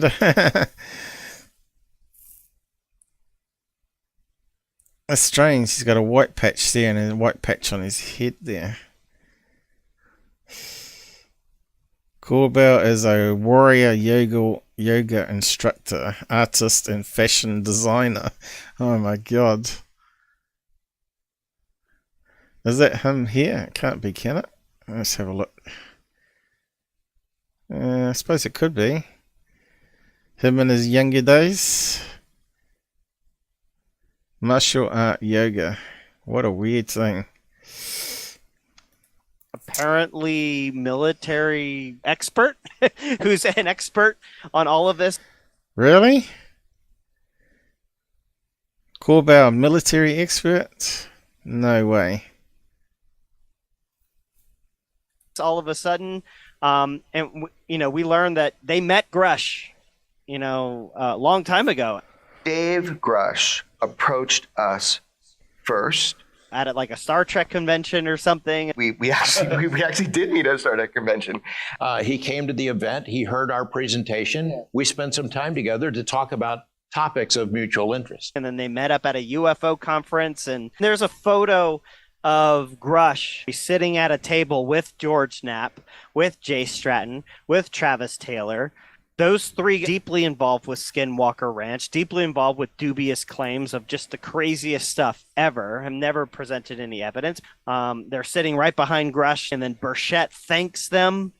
I want to thank everybody for making this happen today. I know I saw it in the crowd there, George. I don't like this guy because he hangs out with third phase on the moon, and that doesn't make you credible at all. Snap, my buddy Jeremy Corbell. What were your thoughts on that whole... That's ridiculous. That was ridiculous. And that was a big red flag. As soon as I saw the witnesses lined up, you had Graves, Grusch, and Fravor, and right behind on either side of Grusch, very, very visible, were George Knapp and Jeremy Corbell, who, as you know, have this very dubious history of inaccurate reporting of UFOs. And a great example of that was this recent case from 29 Palms, which was a video that was released by Jeremy Corbell and George Knapp. Dave said that there was this giant triangular which we debunked in live debunk in 10 minutes, overlaying. To the size of a football field that was hovering over this camp for a long period of time. That went everywhere. That story went everywhere, all over the news as this triangle UFO, this spooky ship, this craft. for weeks. Mystery in the sky. Do you see the 5 dots there on your screen? Looks like a triangle seeming to hover over a base out of 29 Palms. A triangular formation of light. Could this really be a mass Parrots. UFO sighting? Joining us now is Jeremy They're just like parrots, copy and paste parrots. Corbell. And Jeremy Corbell himself joins us right now. Jeremy Corbell, thank you so much for coming in. Thanks for having me. And then it was almost immediately proven to be flares. What it actually was what a lot of people pointed out within minutes of the video being released was flares. Very common source of UFO sightings are military flares because they often drop them in patterns. They're quite large in the sky, their spacing, and they descend fairly slowly and stay there for a while. So we proved like 100% exactly what these were, these flares. It really wasn't that hard to figure it out. You know, Jeremy Corbell and George Knapp, they were the people responsible for leaking the green triangle video.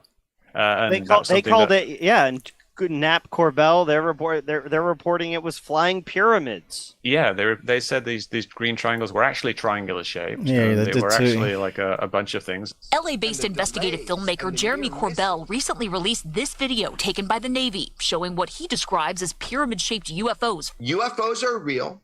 They represent an advanced and sophisticated technology. And then that guy's got to be disinformation agent. It has to be. No one can be that stupid, surely. You, of course, proved without a doubt that the triangle shapes we see are actually due to the triangular shape of the camera's aperture. Basically, with a triangular aperture, anything that's out of focus would look like a triangle. You also proved without a doubt that most of the objects in the videos and photos were actually just stars. Out of focus stars. But despite all of this, Corbell still claims these were triangles, pyramids. You know, he tweeted, like, when I explained what it was, it's, you know, the aperture of the triangular aperture of the camera. Yep. I explained what it was, and he tweeted saying basically it's complete nonsense, it's a lie, it's a disinformation, the triangular aperture theory is just a big distraction from the reality of things. When in fact it was all 100% accurate. That's what actually happened, and as was confirmed by the Pentagon. The triangular appearance is a result of light passing through the night vision goggles and then being recorded by an SLR camera. It is simply that light source resolves itself through the night vision goggles onto the. So I remember when Mick posted that up, he said he thinks it's a camera artifact with the iris, and I said, yeah, it's possible. And then some guy said he actually had one of these scopes and sent him some pictures and said it had a triangle aperture in it. So that's how it sort of developed on his Twitter account. You probably can go and dig up the original post and see how it's unfolded. But I agreed with Mick that it definitely was a camera artifact and not actual triangle craft, because they're all going in the same direction, right? It wasn't too hard to debunk it. If you have a look at the video again, where is it? You can see all the triangles are facing the same direction, no matter where he was aiming the camera, and you can see it has this curvature, which didn't match normal TR3Bs, right? So straight away you had to know that that wasn't something real.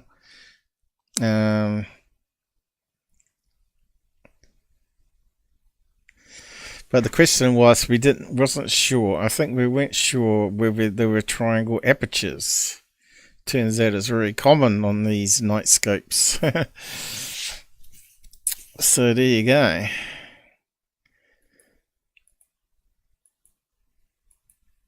Camera. It is simply that light source resolves itself through the night vision goggles onto the SLR camera as a triangle. But even that's an interesting thing. The Pentagon confirmed, you know, the theory that I and various other people came up with because it was so obvious. But the Pentagon said they didn't figure it out for 2 years. And what's going on there? Who was actually looking into it? Oh, it's the UAP task force at that time. Oh my, it's Polaroid? No, this is night vision scope we're talking about now. Before was the Polaroid, it was blurry and horrible. Yeah, it's definitely an artifact. Or artifacts, as the American spelling, which is generally how I spell it. If I can type it. Artifact. Both spellings are correct though. Time, which would have been Jay Stratton and Travis Taylor. They couldn't figure it out for 2 years. So they're the guys that were scientists debunking UFO videos, and we know how great both of those are.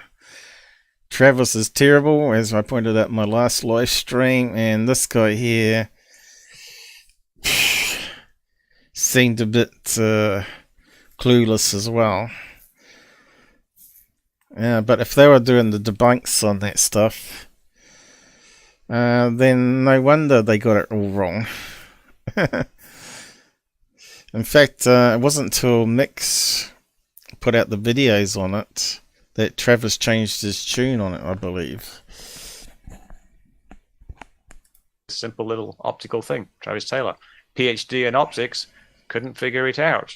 What's going on? These are ancient aliens stars. These Yeah, are... I want to know that too. How did he get his PhD in optics and he couldn't see what we were seeing, that they're all going the same direction, no matter how you moved it and how they were moving in the sky? Are, you know, authors of books about ghosts and werewolves. These are people who have been hawking the UFO and ghost and paranormal story for... So this is another thing, Alien Con. Yeah, it's a good, brilliant name, that. decades, who make a living off of this. Their life depends on everything being spooky. And they're not only in attendance, but we hear from congressional leaders they're part of the process. See that face on David Grusch there? That was scary looking. Let's go back to that one. Look at that. Obviously, the others are not paying any attention, right? But does it look like someone that's got seems to be right in the head, you know?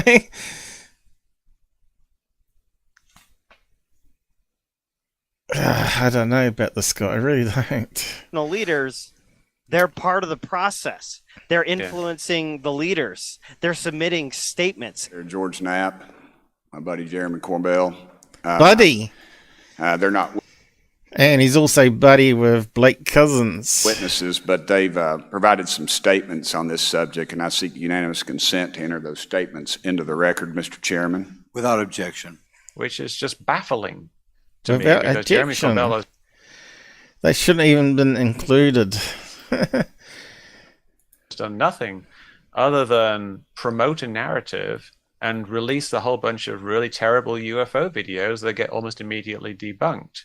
He's a very good talker.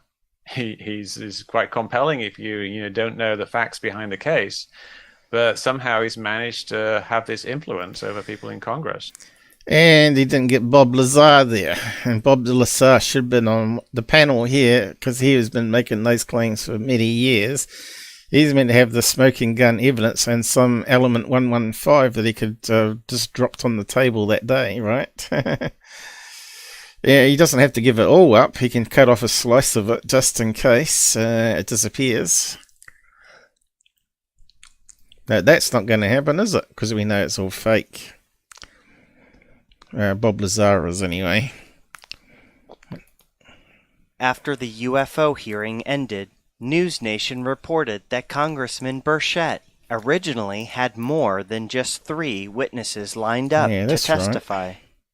On August 6th, Jeremy Corbell claimed that there were 5 congressional UFO witnesses and that all 5 were in attendance at the hearing.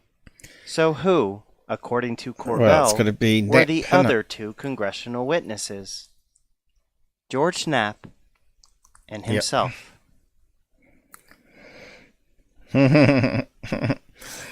Green Streaky does another good job there. He's busting then. Go and check out his other videos. But that's on New York, so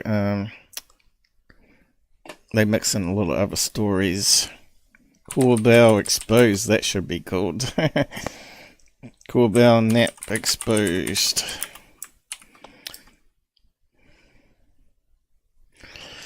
Yeah, it's not really professional at all though. Yeah, that's true.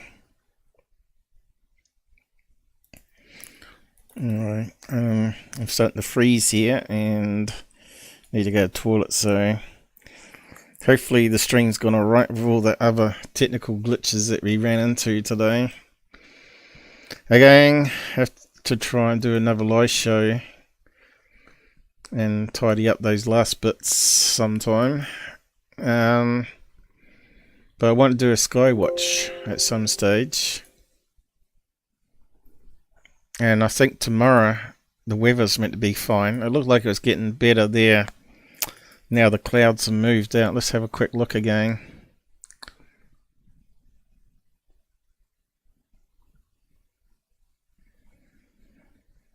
Got lots of bugs, is it? So I had to move my camera. That one up here. These are 2.5K, this is 4K. The one that got water inside. Oh look, we can see a star now. I think that's Jupiter.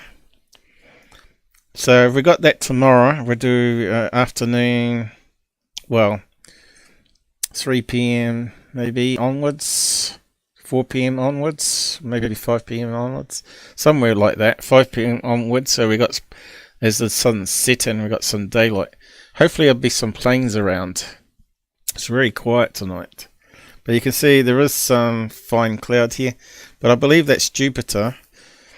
Not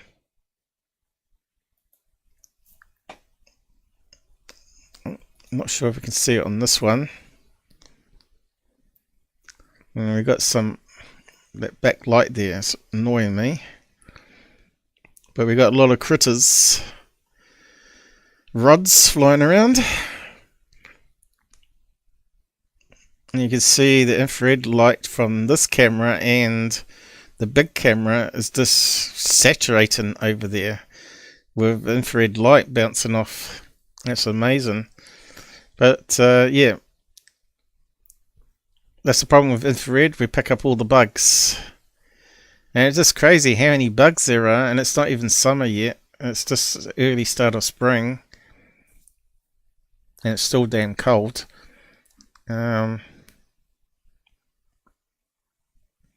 But I wonder where all those bugs are going to. You know, the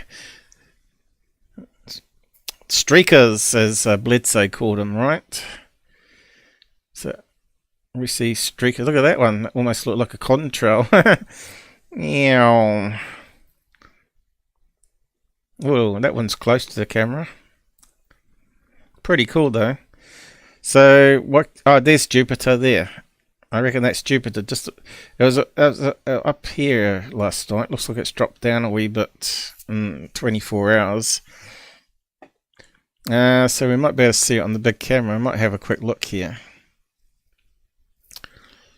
We're picking up the skyfish again. Now I had set a bookmark to go to it. I think it was 14. So I'll just zoom there and see if we can see it. 14. Let's see. Ah, I think we just went past it.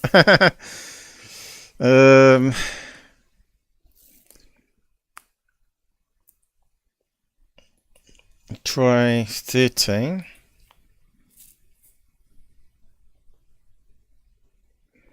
I think I have to change the exposure on it. Oh, there we go. Now, what do we got up here?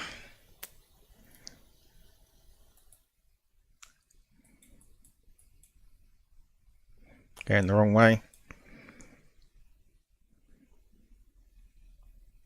Don't come around robbing our house. The cameras are going to get you. You can see how well it picks up. The Sony centers just pick up so much infrared light, it just saturates. And it's gone out of focus here now. Let's just go back down a bit. We're getting some lens artifacts there, look. It's out of focus again. See if I can zoom into it. But yeah, if I change the exposure, we might be able to see the other stars around it on this one. But it's not automatic exposure like the other cameras, and you have to manually set it for day and night to get the best optimal, not optical, but optimal, I can't say it now, optimal effect. Okay, let's just zoom in. Actually, I think I can scroll the mouse on it. Put zoom in. So that's Jupiter, I believe. It's quite amazing. I'm not sure where the moon is, but we'll have a look at the star map in a minute.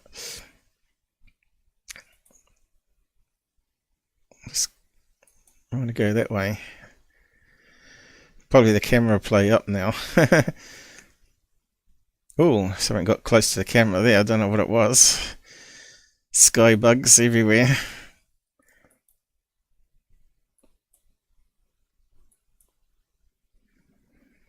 There we go. Does that look like Jupiter?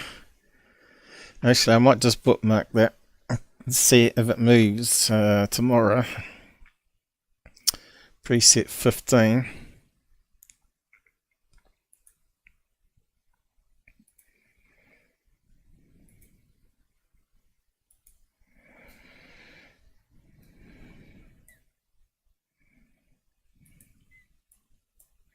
I think I can see some stars now. Can we get any more soon? Or is that the maximum? I can see one star sort of twinkling, but it's not as good as those new camera sensors, right? It's not bad, but there's Jupiter. And you can see one star there. But I think if I change the exposure, it looks like it's going through some thin cloud there. See how it's sort of blurring out a bit? But you can see stars twinkling. If we can get rid of that low cloud, probably they'll show up better, probably. But I won't play around with it too much, and I'll leave it for another night. But I'll just show you that. Better reset it back to the position again. I'll show you on the star map. I think it's Jupiter. Oh, that's really zoomed in. And there we see another star here. So, and Jupiter's over there. I'll just close that down and open up this Vivaldi browser. Horrible name. That brings us up the web page that controls all the settings. And there's the star map here, which I should be able to open up full screen. I have to get the alien head out the way. Let's have a look. So we're looking east, northeast. This Jupiter, so is that northeast? There's north, east. There you go. It's got to be Jupiter, isn't it? Big bright and white light in the sky. How about that? A sky watcher that actually uses sky maps live as it's happening, and flight radar. Okay, we saw another bright one, which could be that star there or that one there. What's that one? Saturn. So that's next to the other side of the tree. I think it must be Saturn that we're seeing on that one. But we'd have to try and match the other stars, I guess. And it's quite interesting, all this stuff. Where's the moon? There's no moon.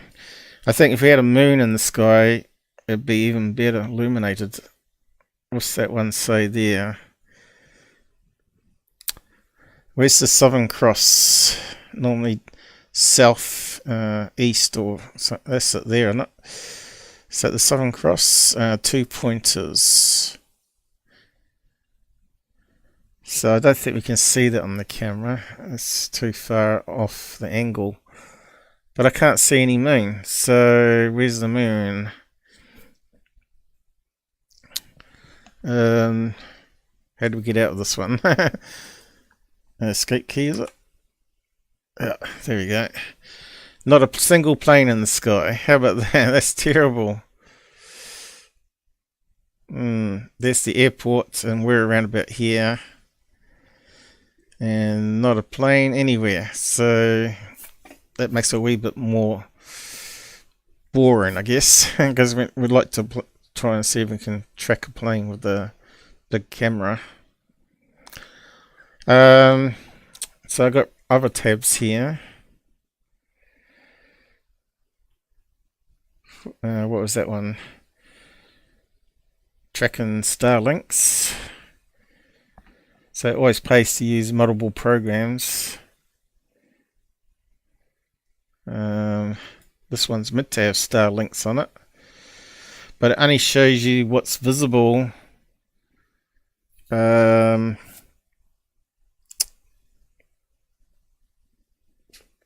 With the eyes, I think. Magnitude 5. So I don't see we see any Starlinks moving around up there, but they're definitely moving. Looks like it's mostly Starlinks, right? So we're not picking those on camera, not on these cameras, I don't think. Can we find out the magnitudes on them? Oh, right, you can hover over it. What's that say? 4.1. So we might be able to pick them up. 6. I think that's 2. I think the lower the number, the brighter it is, isn't it? I did actually look it up.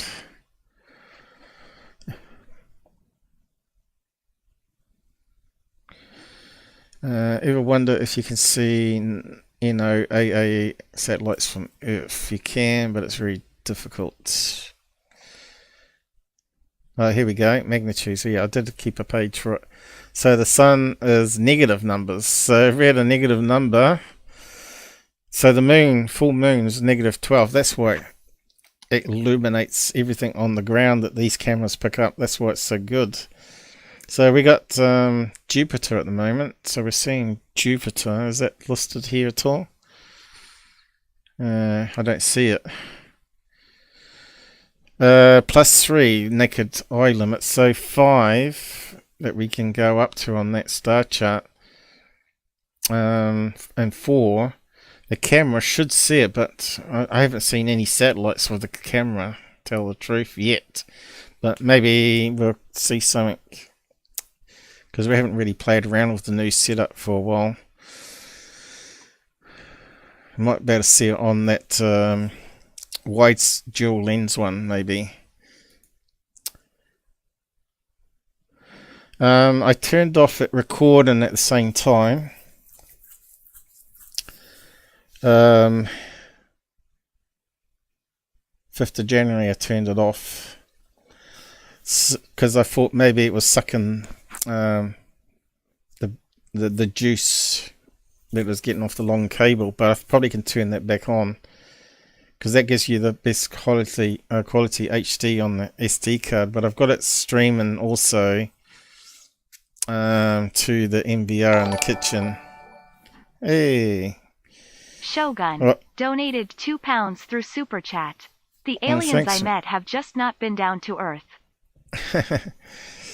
Yeah, well, we got lots of critters in the sky, that's for sure. So here's another map, also showing Saturn and Jupiter.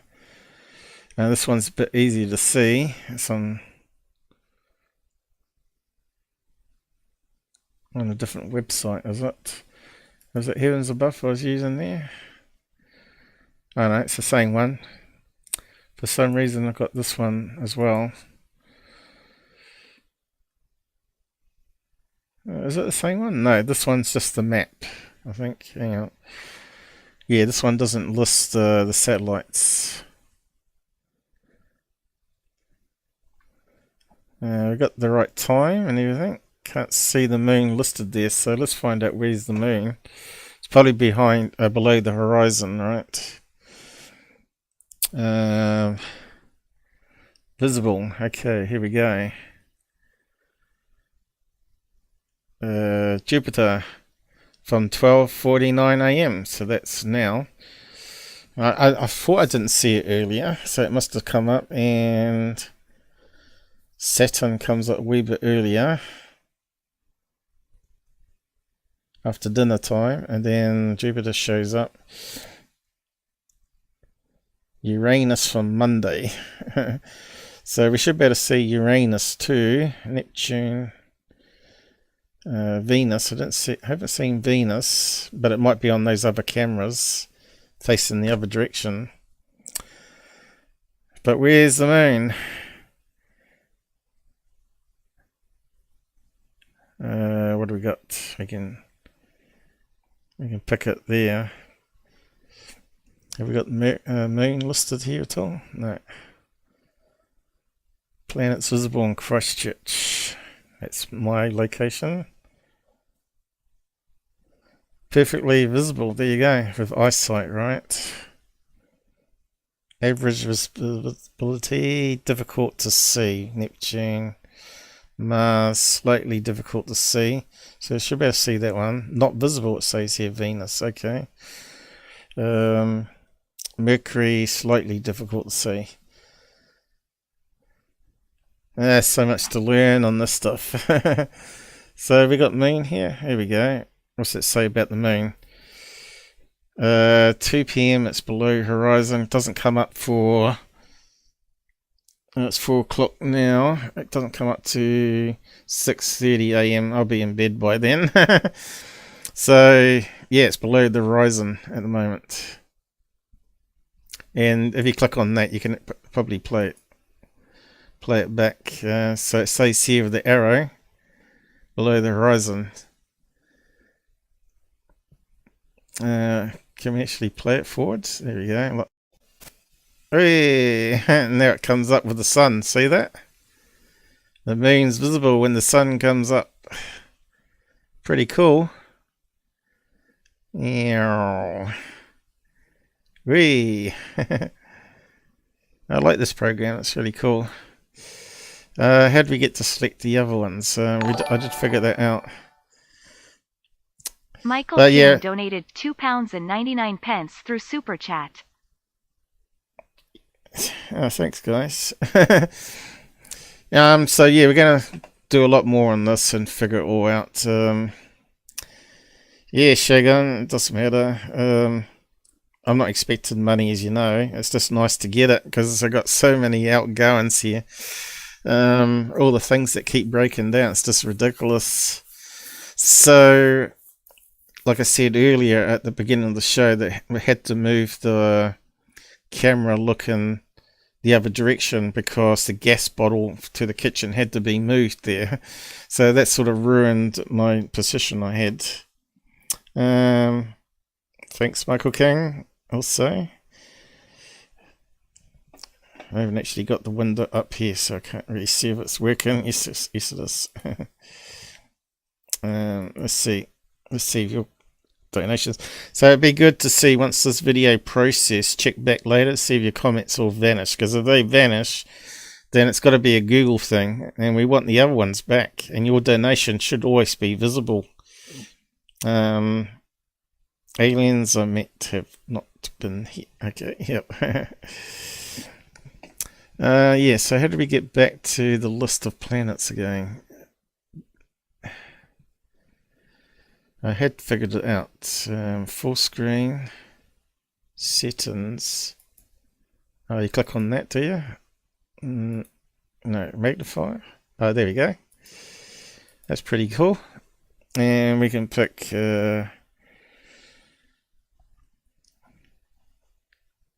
Where's Jupiter? There. Big bright blob in the sky.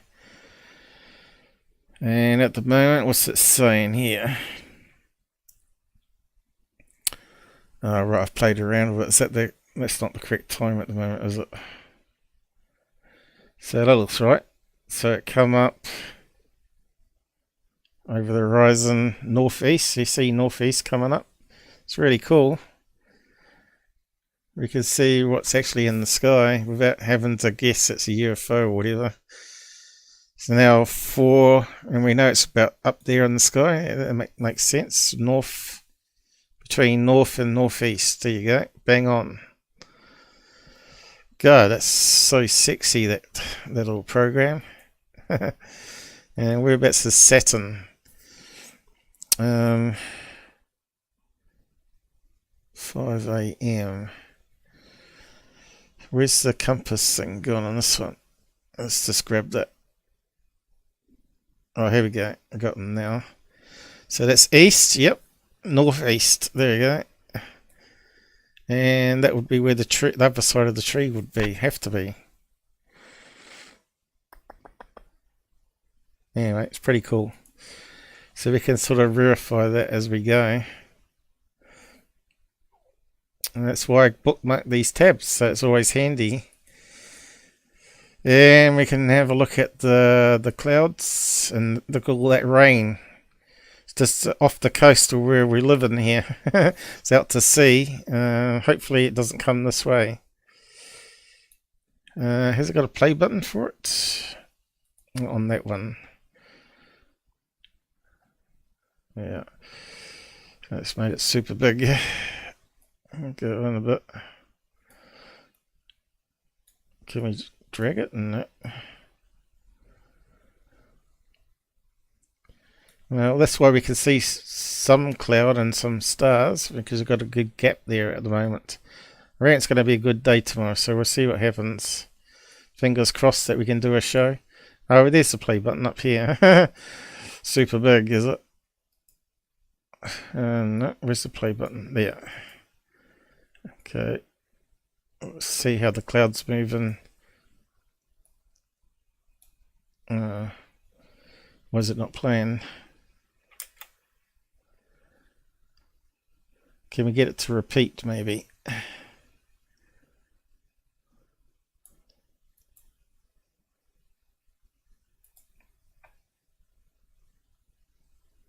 There we go.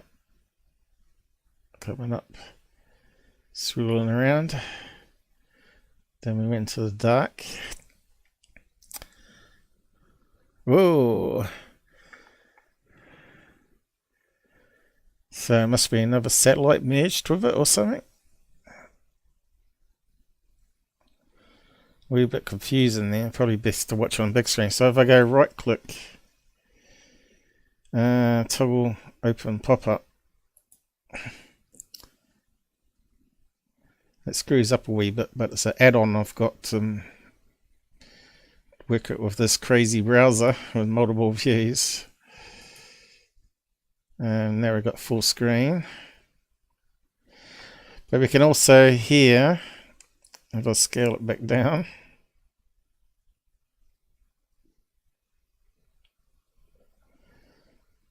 it allows us up the top here to look at different things. Maybe not on this one. I think the other one is Met Service, and not this one. This is not the correct one. Has it got the Australian one here at all though? Satellite, live, infrared. So we've got satellite. We won't see a thing because it's all dark, I suppose. It's got some there. What's it time it's playing here? 4 PM. Oh, that's why, because the sun's up. Then the sun goes away and we can't see a thing. So that's why you got to switch to the different camera. What else we got? We got the normal weather channel one. So we can just watch out for where the clouds are and the rain's coming in. So we got bad weather here at the moment. And we might get a couple good days in if we're lucky. Okay, so if I go toggle pop up, it should put it back, hopefully. But it's put it at the end, is it? Or was it switched it? It switched it around, isn't it? That was the other one on the other side. Doesn't quite do it right.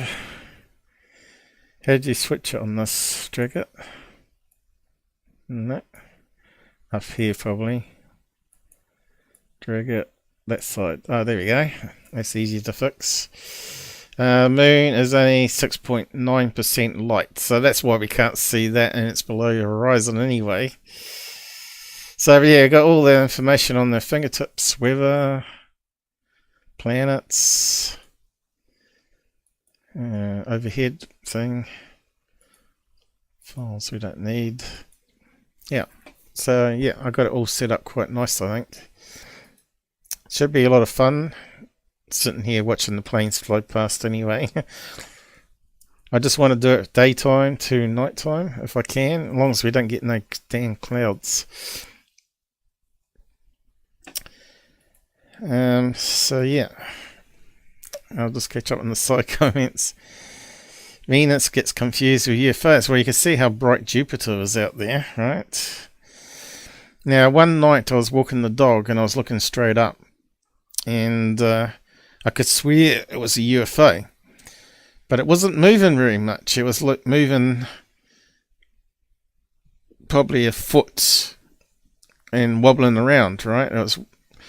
And I stood there watching, and then then I realized there was actually a thin layer of crystal cloud, because as I stood there, there was actually a denser cloud bit that came straight across the front of the star, and then it disappeared.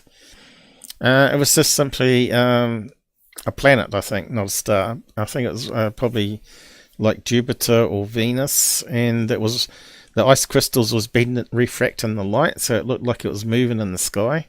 So that's atmospherics come for you as well, right? Well,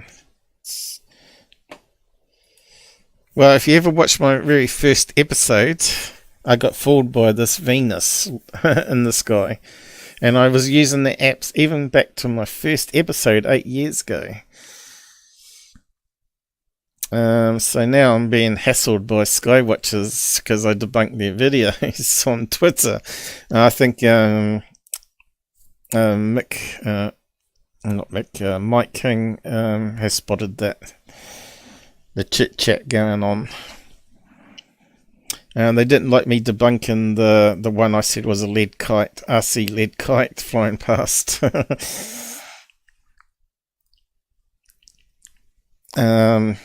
Apparently they've checked the flight radar now, and there was no planes in the sky. But that doesn't mean it wasn't a military craft flying past, right? So, yeah.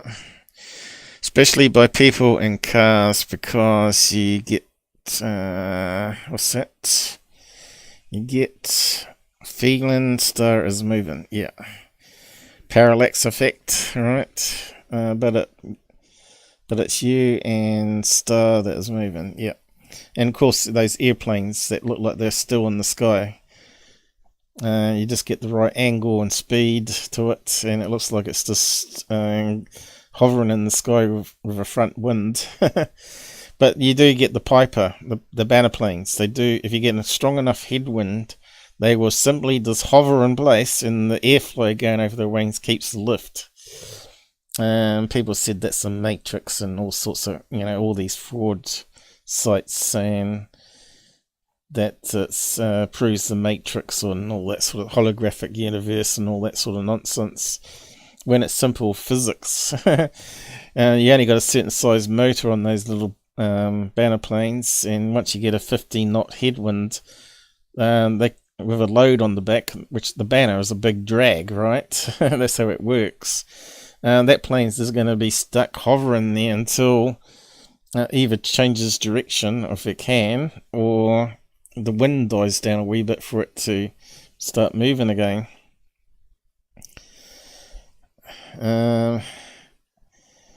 18 wells. Here we go. What was I just saying?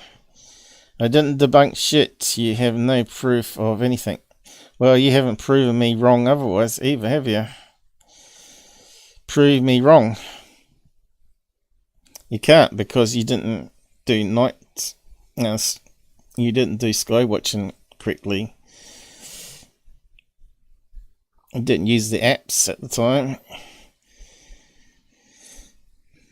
You didn't use multiple cameras. You had a full spectrum one, which isn't no bit. You didn't have a regular camera to get it at normal light. You didn't have a night vision camera.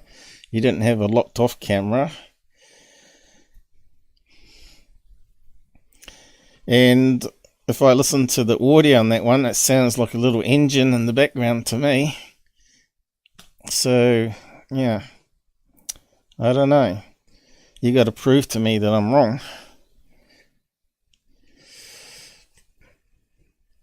But I didn't debunk it. You're correct. I didn't debunk it. I gave a list of possible things it most likely was. And UFO, it definitely was last on the list. So I didn't actually debunk it, no. But I gave a list of possibles. That's what you can do, because it's a low information zone again. So, yeah. But, you know, I just gave my honest opinion on it, and I said I wasn't going to spend analysing the video to my full extent, because I wasn't given the source in the first place, or given permission to anyway. But I would have done it. But, yeah, these guys are not interested. Do you want to be the debunker? Job, I'm not doing the job. What? For you? Is what you're trying to say? No, if you want to prove your claim that it's something abnormal, then you have to do a better job, don't you? Else it's just being misidentified or something man-made, right?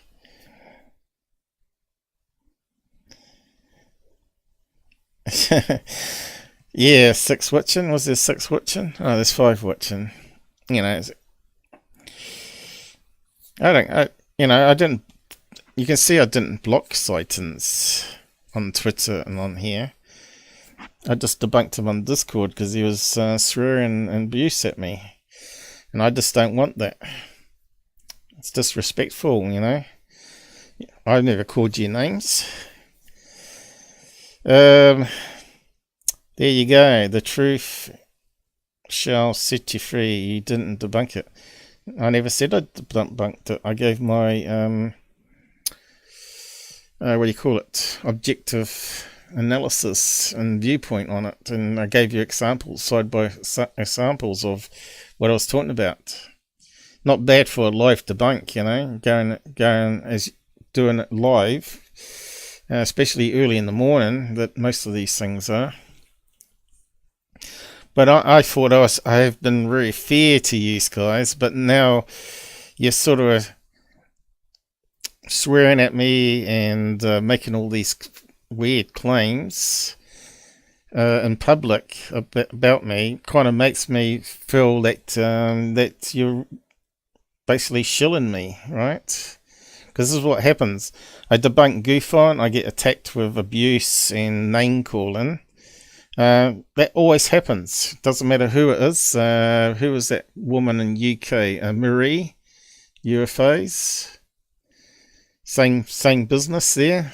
When I told her it was a contrail that dissolved, I got a lot of abuse that I didn't know what I was talking about. And so on, you know. This happens all the time, so I'm just used to it, you know, and I don't take offence to it, of course. But that UFO man, hanging out with him is not going to do your reputation any good, is it? If you want to be a serious researcher, you don't hang out with UFO man, who built his channel using Secure Teams fakes. But yeah, I'm still not going to block you, you know, because I think everybody should be able to coexist, right, and either accept things or not accept things, and agree to disagree or whatever, you know. It shouldn't come down to a mudslinging match. I thought I've been really nice. The amount of time I spend on your stuff for you, you know, and I didn't call out all the other stuff. I don't know, it went sour with the geese stuff, didn't it, you know. I said it was, again, most likely geese. I didn't say it was 100% geese until you could get more information to prove otherwise. I think I was totally fair. Anyway. You want to be the debunker. I think I read that one. Wondering who the six were. There you go. The truth shall set you free. I think you may have gone now. But anyway. Again, I'm very civil about this. And I don't think it's right to block people that disagreeing with you. Because eventually they might finally agree with me. They may finally listen or something, or they may record something that actually backs up something I said, or maybe they'll find some proof to prove me wrong, and that's what I'm always hoping for. I'm always hoping that 18 Wills will get something that's not a overexposed blob of dots in the sky or a triangle in the sky, and actually can see the shape of the actual object. That's what I'm hoping for. So I'm hoping you're going to get better cameras and just keep on looking up, right, and capturing stuff. Prove to me that you're not a shill. Because a lot of people that have so far been filming stuff in the sky, like balloons and planes, get all upset and simply block instead of just working together. But anyway, take care on the roads, people, and I'll see you again tomorrow, hopefully. And peace. Keep peace. We don't need all this hostility in UFO field. But we should call out bullshit, right? We should call out fakes, and we should call out misidentified stuff. Because we're not going to get to that 1% that we're after. And we just have to keep getting better technology and plowing our money into it. And be careful who you team up with and all that sort of business. Because there's, obviously, as we looked at the stuff tonight, there's disinformation everywhere. Anyway, and there's grifters everywhere. People trying to make money out of it, or trying to get, you know, attention out of it. So, yeah. Always welcome to be in the side chat, as long as you're civil and not trolling and promoting or whatever.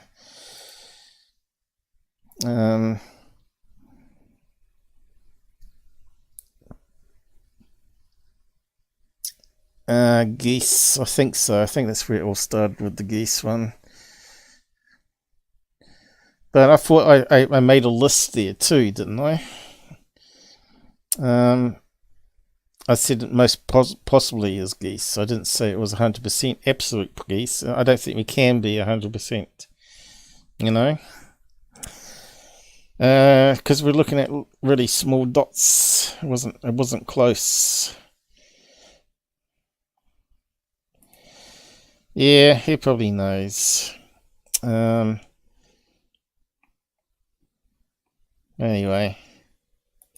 stay safe on the roads, 18 Wills. No doubt you'll be around again. I'm just gonna close that down now. I've got to get to bed. It's 4 AM again. Yeah, so it's a 5-hour stream again, isn't it? But it's been fun, and yeah, we just got to keep questioning things, right? Thanks for the donation, guys. Very much appreciated. Hopefully Google doesn't screw you over, Shogun. We need to get on top of what's going on there with your comments. I think it's a bug in the code, and when I got rid of that guy that was spamming in the side last live, I think the code somehow added you in. That's what I think happened. So they should be able to undo it, shouldn't they? They should have an undo feature, but they probably haven't. Typical Google, right? They don't care. Unless you were like a big player, like making millions of dollars for them, like security, probably. Anyway, good night all, and see you again soon. Tomorrow, hopefully. Tomorrow afternoon. Well, evening. Early evening. See how the weather goes anyway. If it doesn't happen, it doesn't happen. I'll post a comment in Discord.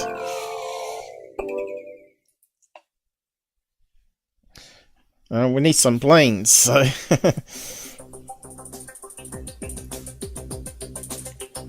because we need something to practice with.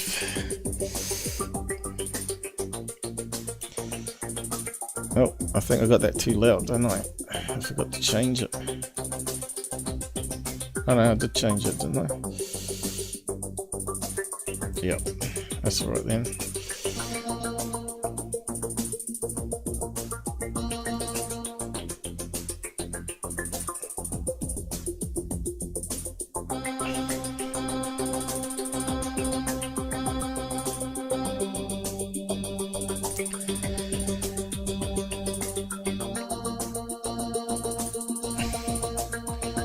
Alright. 4.5 hours. 4 hours and 20 minutes. Okay. That's not too bad. Considering it was a last minute thing and I had nothing really organised. Good night.